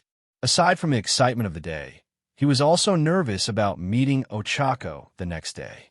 Why would he be, though? He was doing something nice for her, right? Besides, they were friends. New friends, but still friends. Sure, she was cute and super nice, and had an infectious laugh that he probably easily blushed to, but he shook the thoughts from his head. There was no reason to be nervous. He should be glad to have someone who wanted to hang out with him, not nervous. He didn't hold it against his classmates because of Katsuki, and he'd be more than happy to be friends with Ochaco. Even so, he kept himself up due to the odd nervousness he felt. Not so late that he was dead tired the following day, but late nonetheless. Izuku found himself outside of Ochaco's apartment just before 9:30 the next morning. He had eaten, ran, and bathed earlier, and was now wearing a simple green t-shirt and jeans as he walked to her door. He still felt a bit nervous, despite numerous attempts to calm himself down, and he hesitated to knock on the door. They really hadn't covered the details of this excursion. What did she think of it? How long should they stay out? Where would they go? And would they eat lunch? There was so much that was unplanned, and he would still probably be nervous even if he didn't have a small, maybe moderate to large crush on Ochaco. But he knew that they wouldn't be able to plan any more if he didn't knock on the door and talk to her. So he finally raised his hand and knocked. He was going to knock 3 times, as was standard, but the door quickly opened in the middle of the second knock. "Hey, Midoriya!" Ochaco exclaimed in her bubbly voice. "I'm all ready." She was wearing a pink blouse with a gray knee-long skirt and dark leggings. Izuku stood there for a moment, a little surprised by her prompt door answer and still holding his hand up in the knocking position. After processing what had just happened, he quickly waved his hand and smiled. "Ah, gee, good morning, Uraraka," he stuttered. "Why, you answered the door pretty quickly." "Yeah," she sighed, closing and locking the door behind her. "I didn't have anything else to look forward to today, so I got ready a little early." "Well, we should probably get going." "Yeah, where are we going anyways?" "Well, there's a nice park near here. We could also go to the shopping center near here, or I could show you my favorite places to get food." Izuku stopped himself there because he didn't want to start muttering too much in front of Ochaco again. "Let's save that one for lunch," Ochaco giggled. "I kind of want to go to the shopping center. I haven't needed to go there yet, but I want to see what stores are there." "That sounds good to me." As they started walking, Izuku asked, "Why do you have an apartment here already? Shouldn't you wait until you know that you'll get into UA?" "Well, my parents own a construction company," Ochaco explained. "They help build these apartments, and the guy who runs the place said that it's the least they could do to let me stay here for a month free of charge. I'm here early to get familiar with the area." "Well, what about school? Don't you still have to go?" "Nah," she shook her head. "The school schedule is a little ahead of me, so I guess I have an extra long break." "That's lucky," Izuku sighed. "I still have my finals in a couple weeks." "Well, you can do it." Ochaco pumped her fist enthusiastically. "Yeah, thanks," he said, nodding his head. "You said your parents own a construction company? Isn't your quirk perfect for that kind of work?" "Yeah, right." Ochaco agreed, before her smile faded. "I told them I wanted to help and work for them, but they wanted me to follow my own dreams." "Why do you sound so down about that?" Izuku tilted his head, concerned. Ochaco looked at Izuku for a moment. She hadn't been planning on telling anyone about her family situation until she really got to know them, but this boy saved her life, so why should she go out of her way to hide anything from him? "Well, my family's company doesn't get a lot of business. We are poor, like real poor, but they wouldn't take my help, even though I wanted to give it to him." She smiled at Izuku. "That's why I want to be a hero, though. I'm going to get real popular and earn enough money to fully support them." "Whoa, that's a nice motivation to be a hero," he mused. "Your parents sound like great people." "They are," Ochaco smiled. "What about your parents? What are they like?" "Well, my mom's always been really supportive," Izuku said. "I got my quirk from her, not my dad, and she was so happy and proud and all that. Ever since, she's always been cheering me on towards my dream of being a hero." He smiled fondly, reminiscing about how she cried happily when he first told her about his quirk, despite the bruises covering him. "Honestly, she's kind of too supportive." "She seems nice," Ochaco chuckled. "What about your dad?" "Oh, I don't know him too well," Izuku sighed. "He works abroad. He sends money home to support me and Mom, but I only see him during holidays, and even then only occasionally." Oh, sorry I asked." Ochaco apologized, worried that she'd upset him. Izuku chuckled. "It's fine, really. He's always nice when he does visit, and Mom always seems happy to see him. Besides, he's working for our sake. How could I be upset with him for that?" "I guess that's true," she said. "So, what's it like to live in the city, so close to you, eh? You must see a lot of cool heroes around." "Yeah, I've seen some," he said thoughtfully, looking down at the sidewalk. "We get big villain attacks around here once or twice a month sometimes." "Have you ever met 13, the space hero?" Ochaco's eyes brightened as she asked. "He's my favorite hero." "No, I actually haven't," Izuku said, placing his hand on his chin. "But I've met Death Arm's Backdraft, All Might Kimui Woods." "You met All Might?" Ochaco cut him off. "That must have been exciting." "That isn't even the half of it," Izuku chuckled. "He even personally trained me for UA's entrance exam." "Eh."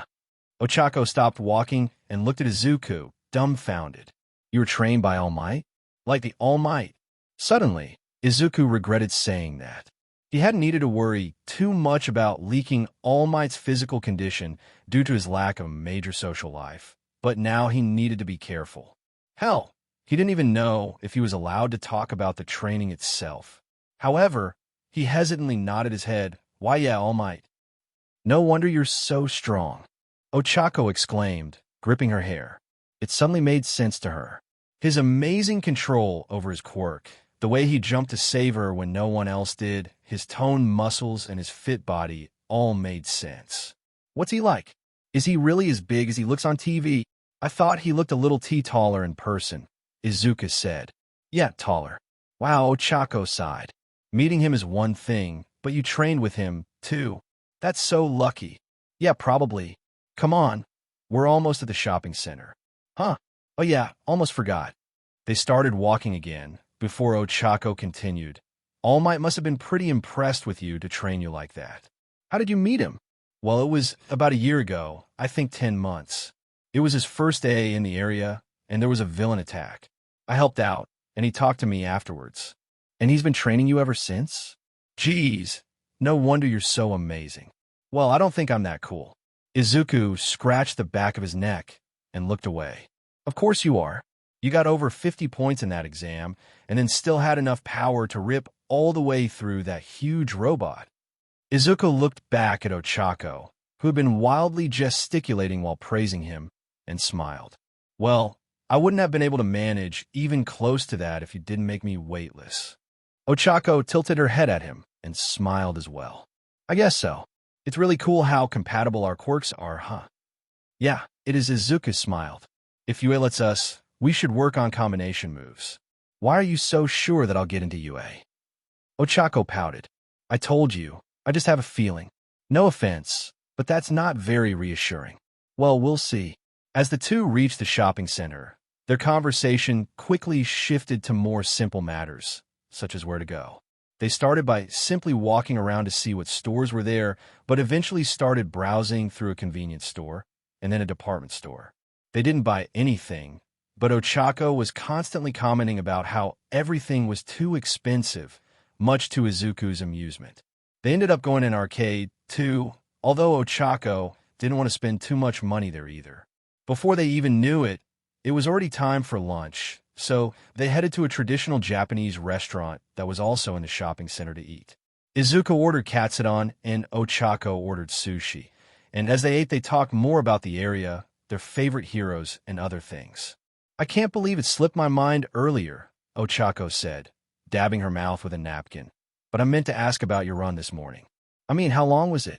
It was about 4 miles, Izuku said nonchalantly. Their katsudon isn't as good as my mom's. You ran 4 miles? Geez, I know I can't do that in one day. Ochaco glanced down for about the 10th time that day as a gust of wind blew Izuku's shirt against his abs, letting their outline become apparent. She wasn't staring because she liked him or anything. She wouldn't do that, right? No, she was just impressed by the hard work he must have put in. Sure, he had a pretty good figure and a really nice personality, and his face was pretty plain yet cute too, and his hair looked so soft, and he had such pretty green eyes that she currently found herself lost in.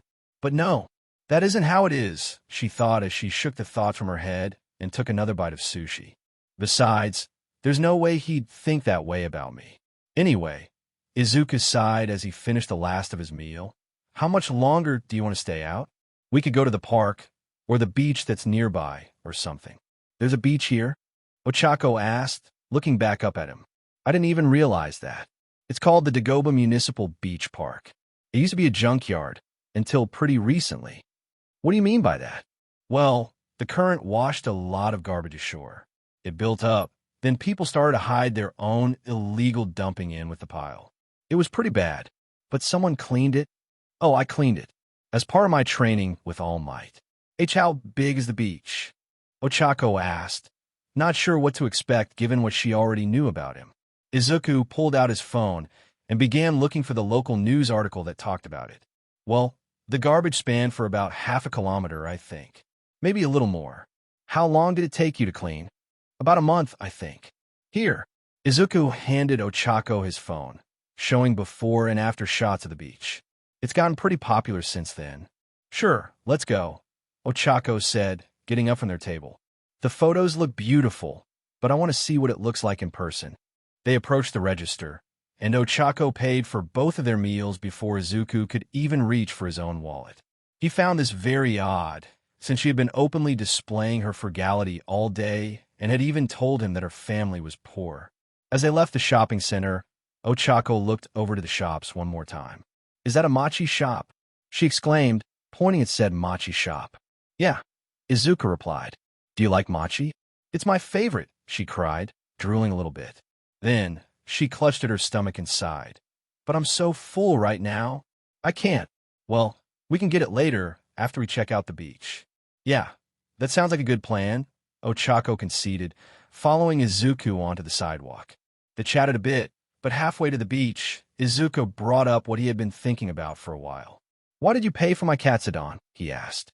Well, that's just my start on repaying you, Ochaco said in an almost melodic tone.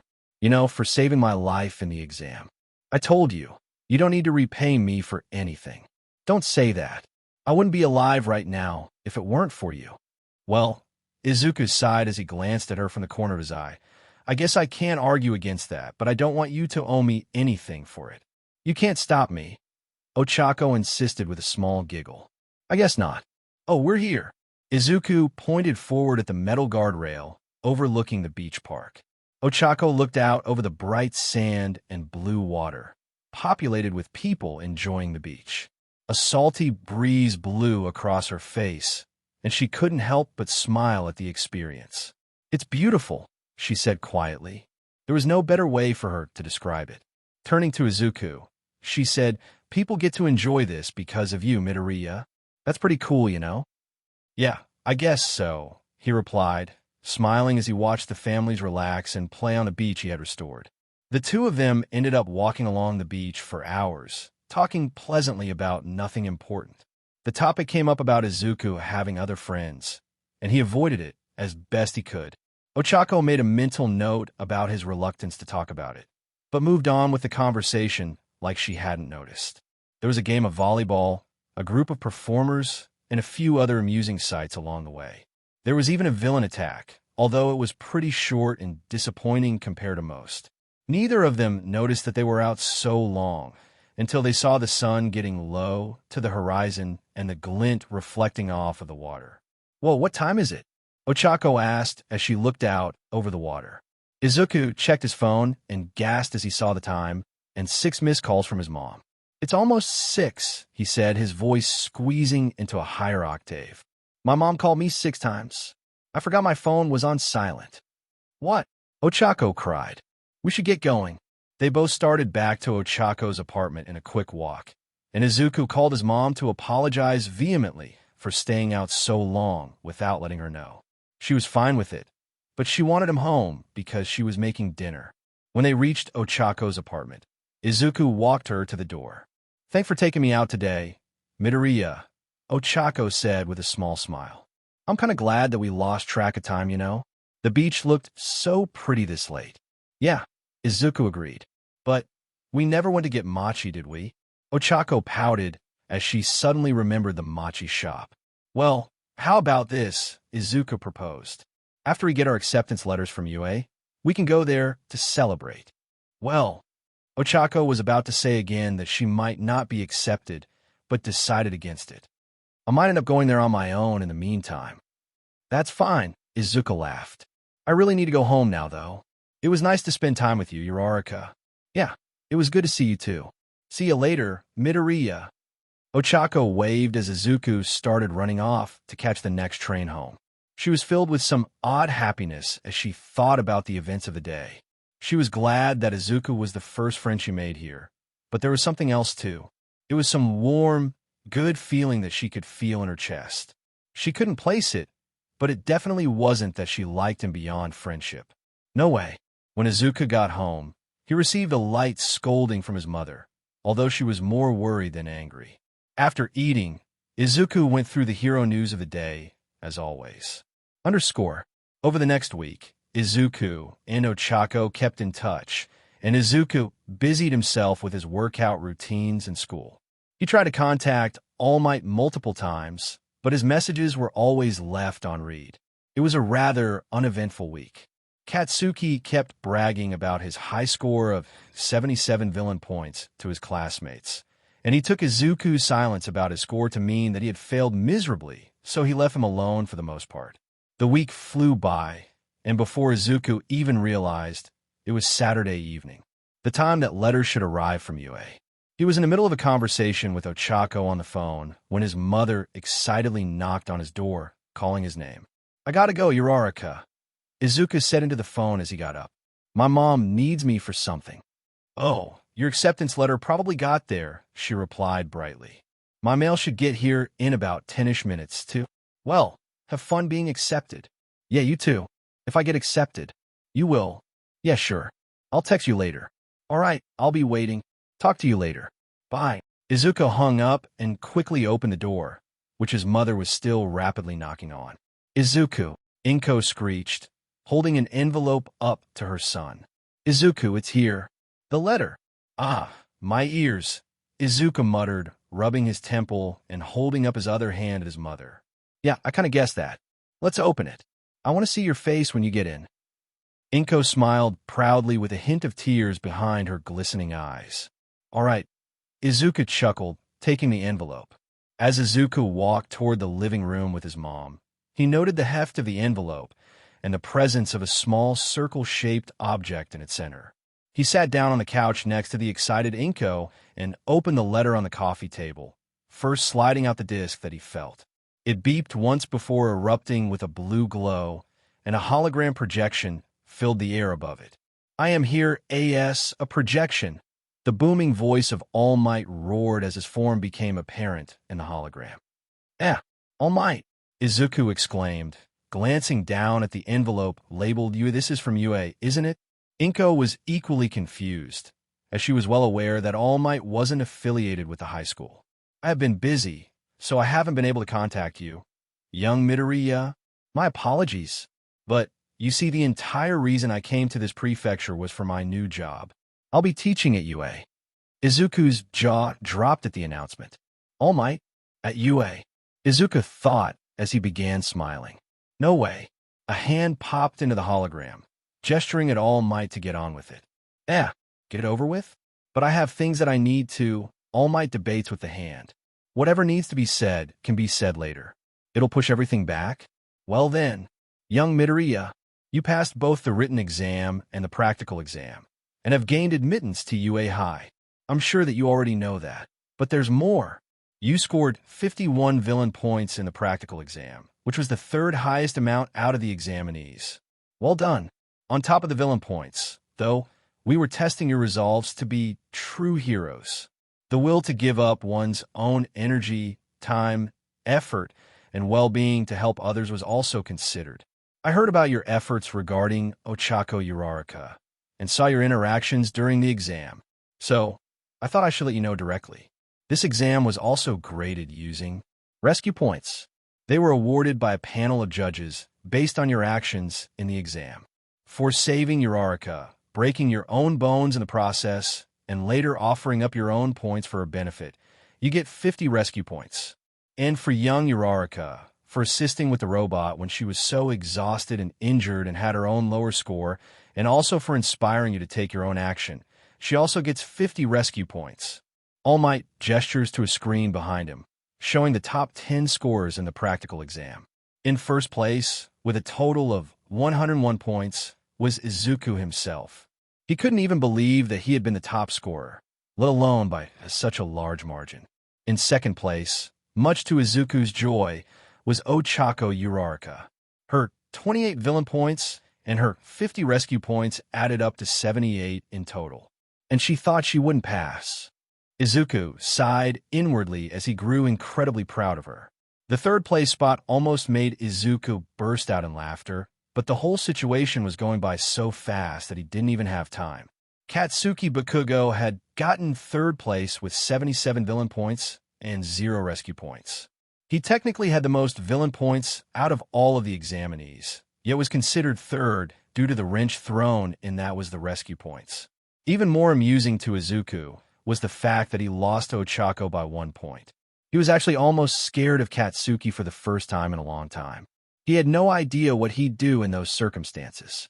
"So, young Midoriya," All Might continued, his smile somehow widening even more, "you both pass. Now come. UA High will be your hero academia." With that, the hologram shut down. Izuku sat there for a moment, processing everything, before his mother tackled him off of the couch in a tight hug, crying happily and proudly. Izuku looked at the forms in the envelope after his mom calmed down. Since he had gotten first place in the entrance exam, he would be the first-year student representative that would speak before UA's annual sports festival. He was extremely excited about that. Class 1A in UA's hero course would be his new class at the beginning of the next semester. He wondered if Ochaco would also be in the same class. And when he thought of her, he remembered that they were planning to go to the mochi shop. She was getting her mail after him, so he had time enough to wash off the stench of sweat and BO that had accumulated through his day of working out. Underscore, when Izuku got out of the shower, he was greeted by a text from Ochaco that read, "I got in." Excited emojis. Izuku sent her a text asking if she was still up for mochi, since they hadn't discussed it after the initial suggestion, and she quickly replied that she would love to. So Izuku finished freshening up and made his way out of his house, then to Ochaco's apartment. "Hey, Midoriya," Ochaco greeted, jumping out from the door and quickly closing it behind her. "Let's go get mochi." "Oh, why? Gee, good evening." Izuku stuttered, once again caught off guard by her prompt door answer and energetic attitude. "I'm so excited to get into UA," she said as they started walking toward the shopping center. "In second place, too. I had no idea about the rescue points. But your score was big." "Well, I guess." Izuku scratched his cheek and looked off to the side. "I'm about as surprised as you. You got all those rescue points on top of your villain points. The other applicants are probably intimidated by your score, honestly." She laughed a little bit, but then her face went straight. "Speaking of intimidated, did you see the guy who got third? He got 77 villain points and 0 rescue points. Sounds like he's probably pretty brutal."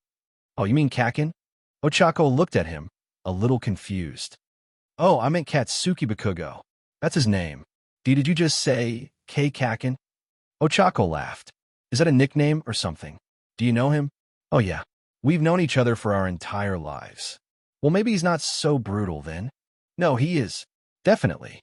Ochaco noticed something odd in the tone of Izuku's voice. "Are you guys friends?" "We used to be. Not anymore, though." "What?" "Well, it's a pretty long story. I don't want to bore you." "Well, you don't need to go into detail. I want to know, though." Izuku considered it for a moment and decided that he didn't have a reason not to tell her, unlike his training with All Might, which he had let slip anyways. "Well, we were friends when we were really little, but the quirk he got was really strong. He got arrogant and started bullying me because my quirk hadn't come in yet." "Geez, what an idiot," Ochaco sighed. "What's his quirk?" "Explosion. He can secrete a nitroglycerin-based liquid from his hands like sweat and detonate it remotely. It's one of the most versatile quirks I've ever seen. He can create massive explosions or just little pops. He can propel himself, use it to attack, or use it to maneuver midair. It's really strong. But yours is too, right?" "He doesn't know that. My quirk was weak when it first manifested, so he still bullied me even then. I've been training my quirk, though, so I can show him that I'm stronger than him one day." "I think that's super cool and inspiring," Ochaco said, smiling. "A story about overcoming a bully is always good. Still, I hope he isn't in my class. I can only imagine how pissed he'll be that he got third place." Something that Ochaco had said just clicked in Izuku's head. "Uraraka, what class will you be in?" "Huh? Oh, I'm in 1A too." They both smiled and cheered and high-fived as they realized that they'd be classmates at UA. Then, as they finally reached the mochi shop, their talk went back to their regular friendly chatting about less important things. They both seemed to know what they wanted to order beforehand, and since they couldn't decide who would pay, they just paid separately. Before too long, they sat down at an outside table with their rice cake ice cream desserts. Their strawberry mochi is good," Ochaco exclaimed after taking a bite. "What flavor did you get, Midoriya?" "Green tea. It's pretty good, too." "Green tea? That's an interesting flavor. It's my mom's favorite, so I guess it just rubbed off on me." "Are you sure it isn't because your name is green?" Ochaco chuckled. "No, it's because yours is tea girl." Midoriya laughed, too. He hadn't really meant anything by it, but he realized how weird it sounded when he looked up and saw that Ochaco's blush had grown beyond what it normally was. Pretty quickly, Ochaco recovered and laughed. "Hey, Our hero duo name should be Green Tea. They both laughed at the thought of a hero duo named Green Tea. The thought was entertaining to them, to say the least. They had only been laughing for a few seconds, however, when Izuku caught a glimpse of a pair of blonde, spiky heads of hair walking across from them in the lot. Katsuki Bakugo and his mother, Mitsuki, were on their way to the supermarket in that shopping center. Izuku didn't think that they'd seen him, but he could see Katsuki's extremely aggravated scowl from the chair he was now sinking back into. "Hey Midoriya, what's wrong?"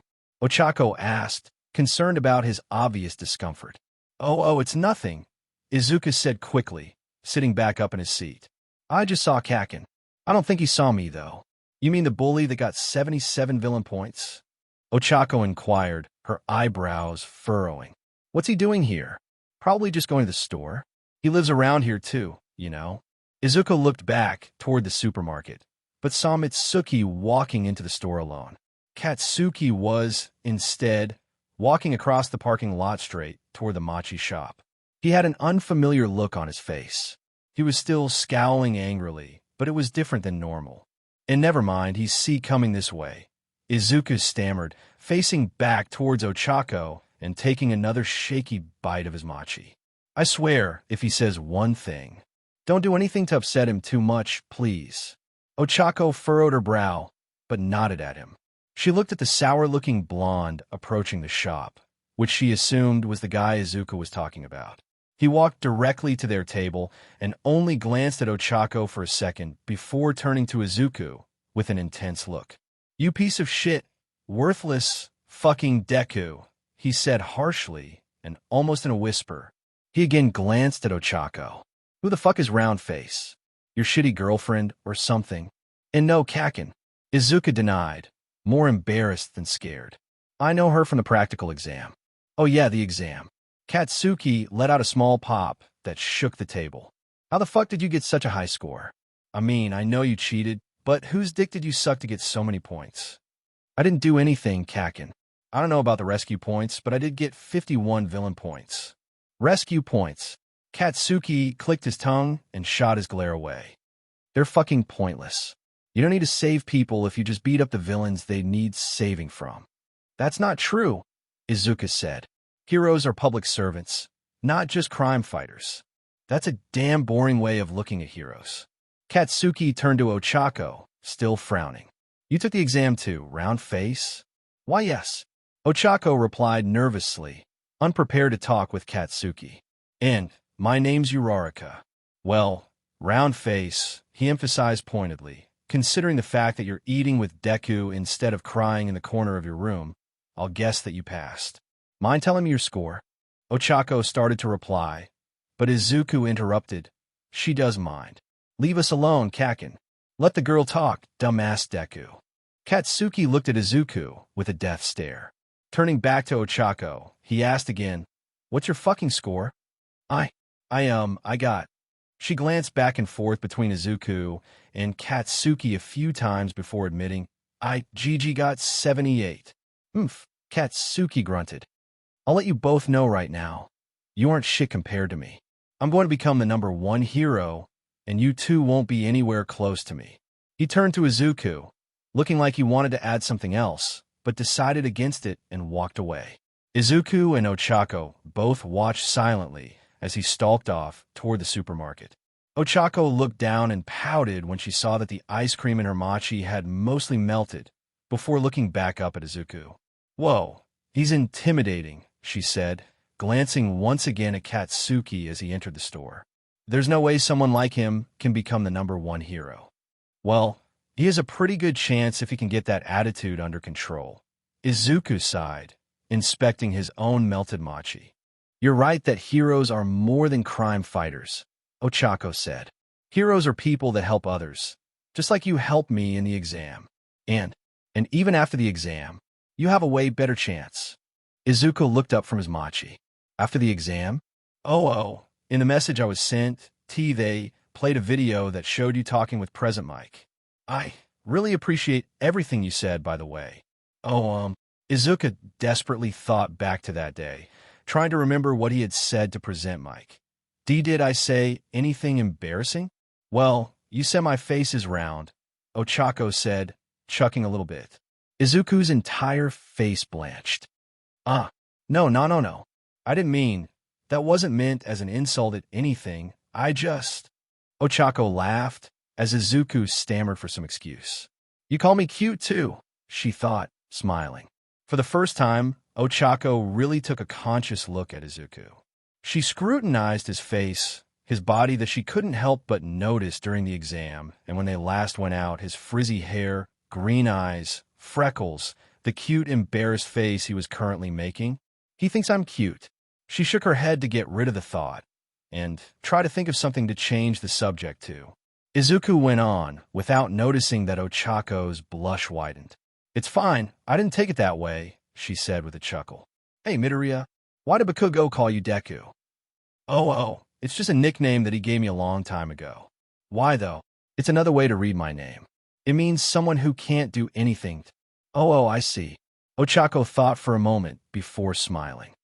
WL, I like how it sounds. It kind of sounds like Dikairu. You can do it, you know? I guess I never thought of it that way. Izuku smiled at Ochaco. You can call me that if you want. All right, Deku. Ochaco giggled as she called Izuku by the nickname. Ooh, I like it. I'll call you Deku from now on, then. You know what? Izuku said, chucking a little uncomfortably. And nobody had ever called me that, except to bully me. I think I like it. That's good, she sighed, before standing up from the table. I think we should get going. Oh, yeah? Izuku agreed as he stood up. The mochi was pretty good, huh? Yeah, I'll come back here sometime. The two of them once again made their way to Ochaco's apartment, talking the whole way. It didn't take long to get over the Katsuki encounter, so they quickly re-entered their standard friendly chatter. Anyway, Ochaco sighed as they reached her door. Thanks again. I had a great time. Yeah, me too, Izuku said before scrunching up his face. Except for running into Kakin, I guess. Despite that, I mean, I'll see you later, Deku. Izuku blushed and laughed a little bit at the new nickname. Why, yeah, I'll see you later, Uraraka. As she closed the door behind her, Ochaco let out a sigh. Izuku really seemed amazing to her. The training from All Might, his score in the exam, and the fact that he put up with Katsuki on a daily basis were all so incredible. This fluttering that she felt in her stomach whenever she was with him, it must have been pure admiration. That's the word she wanted, admiration. Admiration for this boy who thought that she was cute. God, he thinks I'm cute, she thought, smiling to herself and blushing. The next night, Izuku got a message from All Might to meet him at the beach. Izuku didn't even question it. He got out of the house in less than 5 minutes. All Might, Izuku called as he approached the emaciated man on the beach. Who's that? Tashinori replied, gesturing to two people on the beach who had heard Izuku's calling. He whispered, repeat after me. My mistake, wrong person. And my mistake, wrong person. Izuku yelled more than loud enough for the couple to hear him. Young Midoriya, Tashinori exclaimed as he put his hands on Izuku's shoulders. I can't express how proud I am of you. Not only have you gotten better with your quirk, but your selflessness is continually inspiring. Thank you all, M. Shush. Tashinori shushed sharply, covering Izuku's mouth with his hand. And by the way, I didn't let the school or the judges know about your connection with me. You seem like the kind of person who would be dissatisfied with favoritism. Thank you, Mr. Yagi. I really appreciate everything. It's been incredible to train with you and everything. And I'm so happy with the opportunity to go to UA and your teaching there. Listen, Midoriya, I can't train you anymore.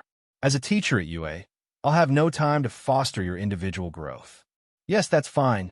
I feel like I've already accepted too much help, so I'll be fine. Aha, of course you will be. Izuku expected to be called into the principal's office with Katsuki because they both got into UA. The meeting had gone exactly how he thought it would, with the principal congratulating them both on a job well done. But that day, before going home, Katsuki grabbed Izuku and pulled him into an alley near the school. We never finished our talk on Saturday, Deku, he growled, shoving Izuku against the wall. What? Are you looking down on me out something? Did you cheat? Or did you just pretend that your damn quirk was worthless all these years, and laugh while I bought it. And no, Kakin, I didn't try to. Izuku started before being cut off. I was supposed to be the only one from this shitty school to make it into UA. I told you not to apply, you ass. I guess I was too easy on you, and I hardly trained. Well, I'm not slacking anymore. You hear me, fucking Deku? I'm going to get so strong that you can't even hope to match me. Get off of me, Kakin, Izuku said quietly, gripping Katsuki's arm that held his shirt collar. Or fucking what, Deku? Are you going to fight me or some shit? Huh, get off. Suddenly, a green glow enveloped Katsuki, and he flew back against the wall opposite of Izuku. Izuku might have put a bit too much force into that, but he wasn't focusing on that at the moment. Arg, fucking Deku, I can't move, Katsuki shouted as small explosions popped around his hands. I'm not scared of you, Kakin. I've never been scared of you, Izuku shouted, brimming with anger. I have my own dreams to follow, and you won't get in the way.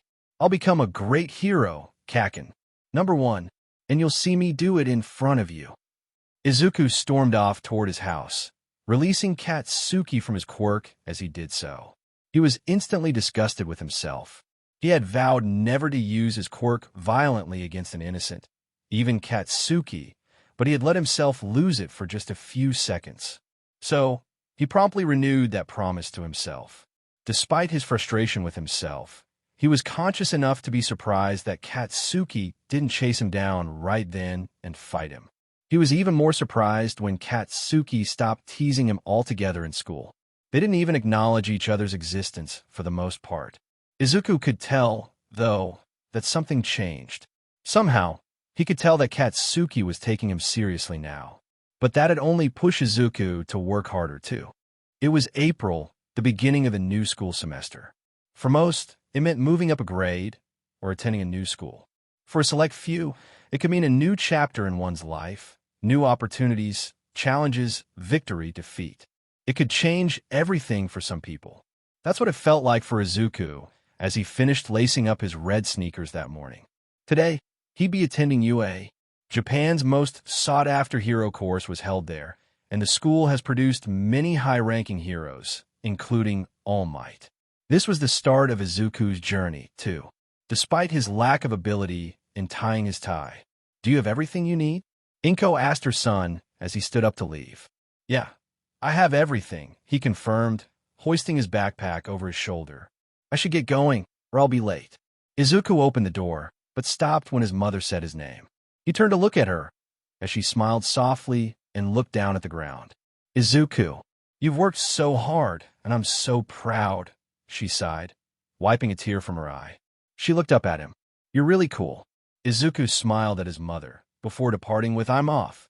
Izuku was aware of the situation he was in, almost painfully so. The acceptance rate for UA's hero course was 1 in every 300. Every year, it's done the same way. Except for 4 that get in through recommendation, 36 students are put through by the entrance exam and split into 2 classes. And he was considered the best of them. Out of the elite few that were worthy of attending UA, he had outscored all of them on the exam. The pressure on his shoulders was immense. Walking the school grounds and looking for his classroom, Izuku realized just how big UA really was. He was able to find his class in time, though, and was shocked at the huge door that stood before him. He assumed it was for accessibility, since some people had enlarging quirks. He just hoped that Katsuki wouldn't be in his class, or the jerk with the glasses either. He knew that Ochaco would be in the same class, and that gave him some comfort at least. Using that thought to soothe his worries, he smiled and opened the door to his future. Remove your feet from the desk at once, was the first thing Izuku heard when he slid open the door. He saw Katsuki with his feet up on his desk and examinee number 7111 standing over him, chopping his arm in an almost robotic manner. Great. Izuku didn't know if he could make it through a single day if he had both of these assholes on his case. Huh. Katsuki leaned his head to the side as he sneered up at the other student. It is disrespectful to both the upperclassmen who once used the desk and to the people who constructed it. I don't think it is. What junior high did you go to, you side character? The other one gasped at first, before straightening his posture and planting his hand on his chest. I attended semi-private academy. My name is Tenya Ida. Semi? Katsuki laughed. So you want the damn elite? I'll have fun crushing you. See crushing? Tenya repeated, taking a step back. That's cruel. Do you really intend to be a hero? Katsuki scoffed and looked away, but when he did, he saw Izuku standing in the doorway to the classroom. He scowled at him, and Tenya followed his line of sight to also see Izuku. You're... Tenya gasped as he recognized Izuku. The rest of the students present were watching the exchange between Katsuki and Tenya, so they all looked at Izuku as well. Izuku used this opportunity to look over the students for a moment. Ochaco wasn't there yet, but he did recognize a couple of them from the entrance exam, namely, the feminine blonde boy and the one with 6 arms. Suddenly, Tenya began walking quickly towards Izuku, almost shouting, "Good morning. I am from Semi-Private Academy. My name is..." "I heard," Izuku interrupted, stopping Tenya in his tracks. "I am Izuku Midoriya. It's, nice to meet you, Ida." He wasn't really sure if they were on bad terms, so he decided to be polite at least. "Midoriya," Tenya said, almost sounding a little somber. You realized that there was more to that practical exam. I had no idea. I hate to admit it, but you are better than me." He looked down, squinting his eyes and holding his arms out at Izuku in the same way he'd held one out at Katsuki. "And no, I didn't realize anything," Izuku said, waving his arms at Tenya, who he was suddenly starting to like a little bit more. "I had no idea about the rescue points." Before Tenya could respond, an energetic Deku came from behind Izuku. Before he turned to face Uraraka, who he knew it was, Izuku saw something snap in Katsuki's expression, probably being a mixture of shock, confusion, and annoyance at the nickname. "Ah, hey Uraraka," he said as he turned, before freezing as soon as he saw her. "She looks really cute in a uniform," he thought to himself as his face reddened a little. "Man, I'm so excited to be in the hero course, you know?" Ochaco said, not noticing the blush on Izuku's face. "And I wonder who our teacher will be. They're all supposed to be pro-heroes, right?" Izuku replied, averting his eyes to the ground. "It could really be anyone." Ochaco looked around at the class and flinched when she made eye contact with Katsuki, who was glaring more menacingly by the second. "Why, Ippy, the mean one is here," she shouted, pointing at the explosive blonde. Most of the students glanced at Katsuki and started muttering amongst themselves. "If you're here to start drama or socialize, then leave," came a dull, droning voice from the doorway. Everyone looked and saw a yellow caterpillar lying on the floor outside of the door. At least, many of them thought it was a caterpillar. The face poking out of the yellow mass had a scruffy beard, bags under its eyes, and long black hair poking out from the sides of the face hole. "This is the hero course," the caterpillar continued, before reaching a hand out of the face hole and taking a long sip from a juice pouch, emptying it. There's someone in there," somebody in the class exclaimed. The man stood up, shedding his caterpillar-like sleeping bag and looming over the students. He wore all black and had a gray scarf around his neck. "It took all of you 8 seconds to quiet down," he sighed, shaking his head. "Time is a valuable resource. You're all too irrational. I'm Shota Aizawa, your new homeroom teacher. I'm pleased to meet you all." Many of the students gasped in confusion at the fact that Aizawa would be their homeroom teacher. Izuku, on the other hand, was more concerned with what pro-hero he was. He didn't look familiar to Izuku at all, and he was pretty well versed in the roster of professional heroes in Japan. "Put these on," Aizawa said, pulling gym uniforms out of his sleeping bag. "Once you all change, head out to the grounds. Quickly now, like your rational people." After changing in the locker rooms, quickly, for fear of Aizawa's wrath, the students of 1A reassembled on the school's training field.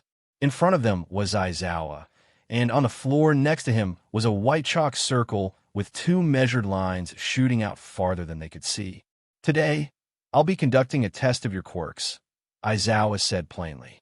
"A test of our quirks?" the entire class echoed. "But what about the entrance ceremony?" Ochaco objected. "Or the guidance sessions?" "We can't waste time on pleasantries like that if you want to become heroes," he responded, not even looking at her. UA is known for its freestyle education system, and that applies to teachers too. Softball throwing, the standing long jump, 50-meter dash, endurance running, grip strength, side-to-side stepping, upper body training, and a seated toe touch are all exercises you've done in middle school. You've never been able to use your quirks for these. This country insists on using non-quirked averages for them. The government is procrastinating, which isn't rational at all. Midoriya, Izuocha said, gesturing to the circle behind him, you placed first in the entrance exam, so step up. How far could you throw a softball in middle school? I think 54 meters, Izuku said, struggling to remember as he stepped into the circle. That isn't too bad. He tossed a softball to Izuku, who barely caught it after fumbling with it for a couple seconds. Now, launch it as far as you can with your quirk. Do whatever you need to, just don't leave the circle. Give it all you've got. All right. Izuku let out a deep breath and closed his eyes. He held up the ball loosely in the palm of his hand, concentrating. Everything about Izuku's quirk relied on the object's weight. How fast he could move it, the range at which he could continue to influence it, and how much strain prolonged use put on him. The only aspect of his quirk unaffected by this was the fact that he needed to be within 15 meters of any object to activate it. With a ball this light, he could move it very quickly and easily, and he would be able to continue pushing it for a great distance before letting the laws of physics take the reins. In the blink of an eye, it was gone. He didn't move a finger. He flicked his eyes, but that couldn't be seen underneath his eyelids. All anyone saw was the ball starting to glow a little bit before rocketing off at an immense speed. Izuocha started talking again, but Izuku focused more on continuing to push the ball as long as he could until it was out of range. It's important to know our limits, Izuocha said, looking over the group of hopefuls. That's the first rational step to knowing what kind of heroes you'll be. There was a long silence as Izuku made his way back to the crowd of students, stretching his shoulders as he walked. Everyone was waiting for his score. It was out of Izuku's control now, since it was out of range, and he had no idea how long it'd take to land. Izuocha seemed unfazed by the time it took. Wow, it must have gone far, Ochaco mused, the rest of the class agreeing. Suddenly, Izuocha's face donned a smile. He turned the small device in his hand so that everybody could see the score. 1,244.7 meters. The entire class exclaimed in unison. This is awesome. We can use our quirks. Sweet. I love this course already. While everyone else celebrated, Katsuki just glared at the number on the device. Awesome, you say? Izuocha said, his smile widening and becoming a bit sadistic. You all want to become heroes in the next 3 years, and you think it'll be all fun and games? All right, how about this? The student with the lowest score across all 8 events will be deemed as having no potential and will be expelled from the hero course. While the class began freaking out, Izuocha's voice cut through, and he pushed his hair away from his face. Your fates are in our hands. This is the hero course at UA. Izuku even felt the pressure. He wasn't actually concerned for himself, but for whoever would be in last. He knew that everyone there worked hard to get accepted. They all passed the practical exam, except for the recommended students. Everyone here dreamed to be a hero, and one of them was about to have that dream crushed. What kind of pro-hero was Izuocha? Expelled, Ochaco exclaimed. But it's the first day of school. No, this would be too unfair, even if it wasn't the first day. Natural disasters, big accidents, and selfish villains, Izuocha listed. Calamities whose time or place are unpredictable. This world is filled with unfairness. True heroes are those who can reverse unfair situations. If you want to hang out with friends at McDonald's after school, then too bad. For the next 3 years, UA will do everything it can to place hardship after hardship in front of you. Go beyond. Plus ultra. Overcome with everything you have. Tenya started drinking orange juice from his hydro flask. Katsuki began stretching his arms and legs, and the whole class was getting pumped up. That didn't distract Izuku from the fact that someone was leaving them already, but he decided to focus on his own score. The demonstration is over, Izuocha sighed, losing his momentary vigor. First, the 50-meter dash. The top scorer in the 50-meter dash was Tenya. With his engine quirk, he finished in 3.04 seconds. Most other times were 5 or more seconds, with a couple exceptions. Katsuki got 4.03 seconds by shooting explosions behind him, and Izuku got 4.63 by essentially flying the whole way. In grip strength, the 6-armed guy, named Mizo Shoji, was first with over 540 kilograms of force. Izuku used his telekinesis to press his fingers onto the measurement device, exerting 140 kilograms before hurting his fingers too much. In the standing long jump, quite a few of the students jumped past where the measurement devices were. Izuku probably got in the top 5, if he had to guess, though. In the side-to-side stepping, the biggest standout was actually a small boy with purple balls for hair, Minoru Mineta, who Izuku hadn't even noticed before. In the ball throw, Katsuki got 714 meters, which seemed to tick him off. Ochaco made her ball weightless before throwing it up into the sky. The infinity symbol actually popped up on the device. Another girl, Momo Yairozu, made an actual cannon to shoot the ball from. Nothing extraordinary happened in the sit-ups, sitting toe touch, or the long-distance run, but Izuku was in the top few of each of them, particularly using his quirk to push himself further in the toe touch. When everything was all said and done, IzuOcha gathered the students again next to the locker rooms. Let's get to the results quickly, IzuOcha sighed. The scores are the sum of all of your performances in the tasks. Explaining the calculations would be useless and time-consuming. So here are the results. Izuku was first. Even though he was sure that he technically didn't get first in a single event, his average score was higher than anyone else's. He had the highest score, followed extremely closely by Momo, who was a recommended student, Katsuki, and then the other recommended student, Shoto. All the way in last place was Minoru Mineta, who was letting out a mournful wail. IzuOcha glanced at the 20th spot for a moment, considering it, before closing the rankings. Mineta, come with me to the office, the teacher said, waving him over. I'll switch you out with a student that's in the general education course. I won't be expelled from UA, Minoru exclaimed, a tear falling from his eye. Just from the hero course. You could choose other options if you really want to, though. There are other schools with hero courses to transfer into. I guess I can still be a hero, at least. Why, you mean you were serious? Momo asked wide-eyed. I was certain that you just wanted to motivate us. I'm sure that you now understand the position this course puts you in, he responded, almost sounding bored. The rest of you go back to class, where there are curriculum handouts. Take a look at them. IzuOcha placed his hand on Minoru's shoulder and walked him back into the building towards the office. The rest of the class changed and then walked back to the classroom. Poor Mineta, Ochaco sighed, walking next to Izuku. I kind of hoped he was lying, but Sensei really kicked him from the class. Yeah, Izuku agreed. I guess this course is really for the best of the best. Speaking of the best, you did amazing, Deku. Ochaco exclaimed, smiling widely at him. You even outscored the students who got in through recommendation. I know. I have to say, though, your softball throw was really cool, too. Ah, thanks. Ochaco blushed a bit and looked down.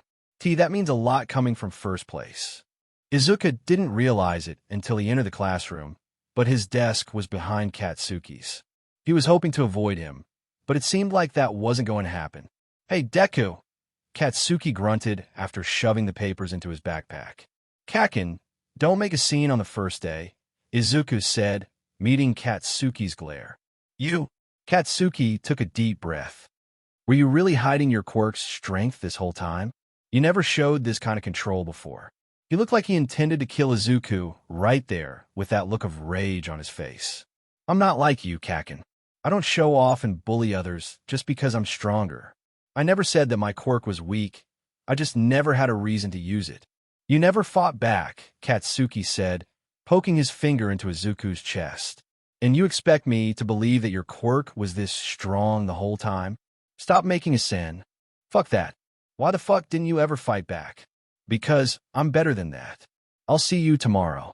Izuku left without looking back, but he didn't need to. Katsuki was too shocked by what he had said to make a move after him. Izuku somehow knew that he wouldn't go after him, since he mostly left them alone after they talked with their principal at Aldera. Ochaco did run out after him, though, followed by Tenya. Deku, Ochaco called, running up next to him. Man, that was tense. I told him not to make a scene. Izuku sighed, shaking his head slightly. He's just so frustrating. He said you never fought back, Ochaco said. I mean, I already knew that, but why didn't you? I agree with her, Tenya said, appearing on Izuku's other side out of nowhere. If he has been bothering you for a long time, then you should stand up to him.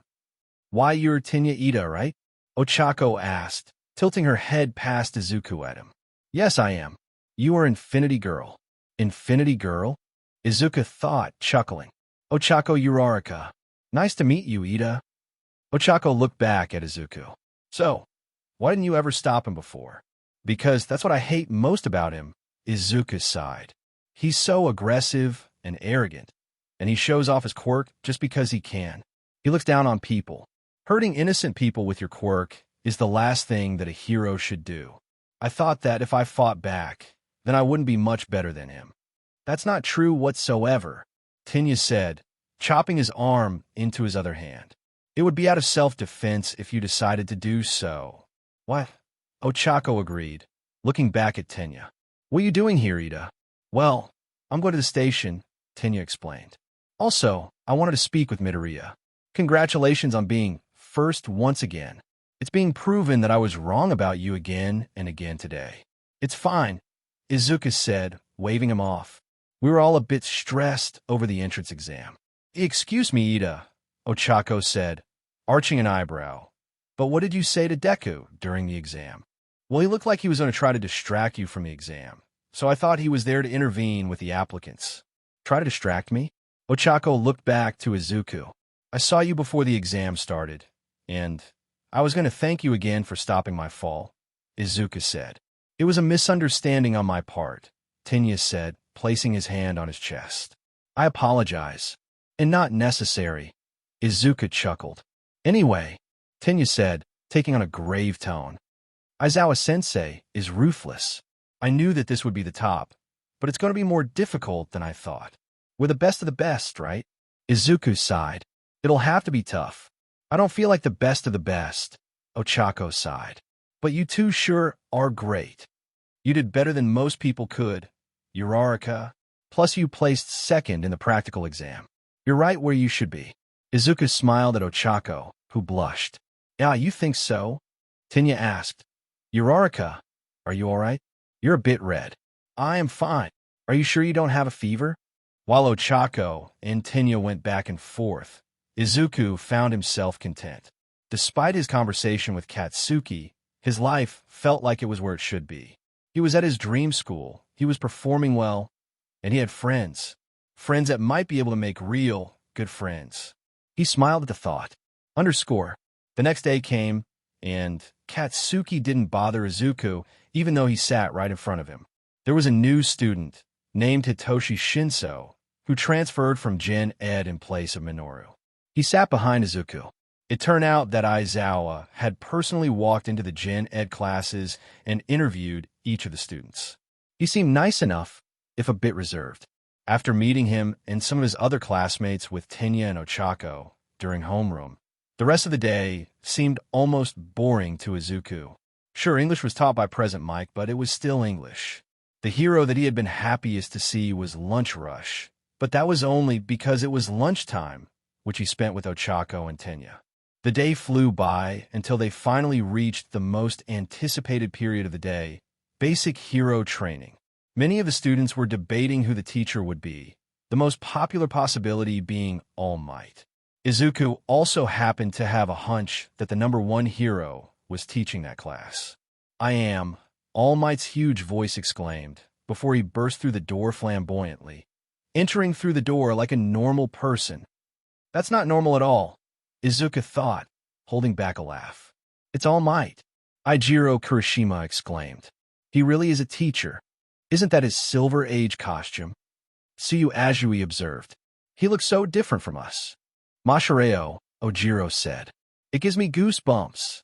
I'll be teaching basic hero training, All Might said, flexing in an exaggerated pose behind the podium. This course will mold you into heroes, those special training, and it's worth a lot of credits, too. Today's activity will be... He held up a small card labeled Battle. Battle Training. Katsuki started chuckling, and Izuku really wished that he didn't sit right behind him. For that, you'll all need your hero costumes. All Might clicked a button on a small remote, and shelves extended from the wall, holding cases labeled with numbers going up to 20. They are labeled according to your seat numbers. Except, unfortunately, for young Shinso. His costume hasn't been made, so he must wear a standard P uniform now. Get ready. Meet at ground beta, and come out in ranking order. Underscore. Izuku was the first to step out in his hero costume. It was a green jumpsuit that his mother got him, with a matching green hood to cover his face and a transparent mouthguard. The hood had two bunny ear-like protrusions at the top, emulating All Might's hairstyle, and the mouthguard had white vertical stripes going across the bottom, emulating his smile. He also had white gloves, a red utility belt, and shoes, and black knee and elbow guards to finish the ensemble. It's so obvious, All Might thought, noticing the imitation of his style.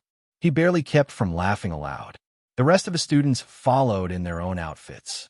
They were all very unique, and Izuku noticed that Katsuki's outfit hadn't changed much from when he doodled as a kid, with grenade-esque gauntlets. When he saw Ochaco's skin-tight outfit, he almost had a heart attack. "Wow, Deku!" Ochaco exclaimed, running up to him. "Your outfit looks so practical, and I love the bunny ears." Izuku was about to explain that they were supposed to look like All Might's hair, but he decided that that probably wouldn't seem very cool. "I wish I was more specific with my outfit request, though," she said, blushing and rubbing her neck. "This suit is so tight and curvy, and it's embarrassing."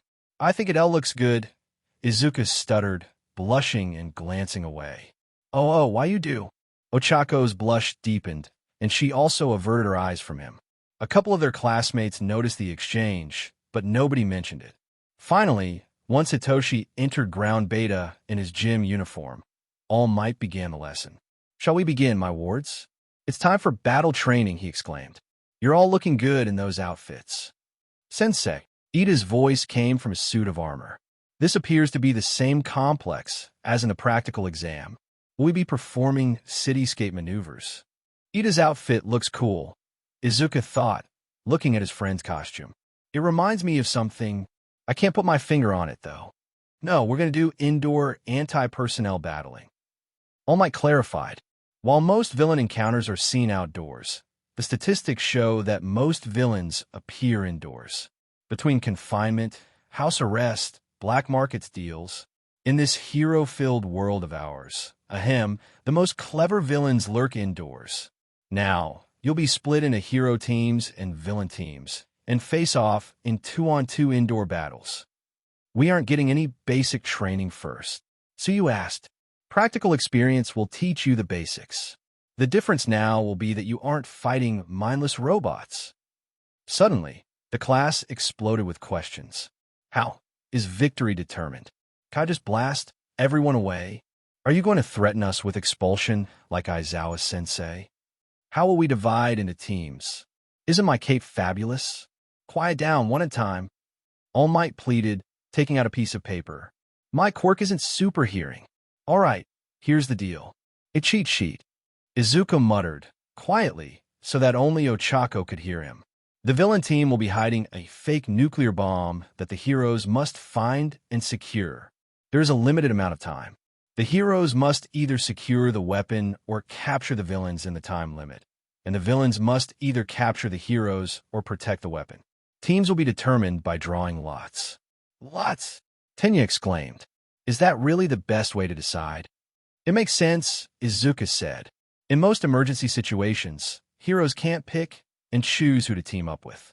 They have to make do with whoever is in the area. I see, Tenya said. I'm sorry for getting ahead of myself. My apologies, Sensei. Don't worry about it. Let's just get to it. He pulled 2 pieces of paper out of a box. Teammate is Ochaco Uraraka and Izuku Midoriya. We're on the same team, Deku, Ochaco exclaimed, surprised and happy. How lucky is that? Yeah, huh? Izuku said, smiling and nodding his head. There's no way we'll lose. Team B is Mizo Shoji and Shoto Todoroki. Team C is Momo Yaoyorozu and Hitoshi Shinso. Team D is Katsuki Bakugo and Tenya Ida. Team E is Mina Ishido and Yuga Aoyama. Team F is Koji Koda and Rikido Sato. Team G is Denki Kaminari and Kyokujiro. Team H is Tsu Ajui and Fumikage Tokoyami. Team I is Toru Hagakure and Masahiro Ojiro. Team J is Hantasiro and Eijiro Kirishima. Now for the matchups. First up will be Team A as the heroes and Team D as the villains. Izuku and Ochaco both froze and slowly turned to look at Katsuki. The explosion quirk user was grinning widely and laughing a little bit. Tenya was looking at him too, just as shocked as his friends at the seemingly horrible stroke of luck. Deku and round face. Katsuki said quietly, glancing sideways at them and sneering, "I'll kill the shit out of you fucks." Alright guys, that's all for this part. If you guys enjoyed it, be sure to drop a like and comment on the video. Thanks for watching. See you in the next one.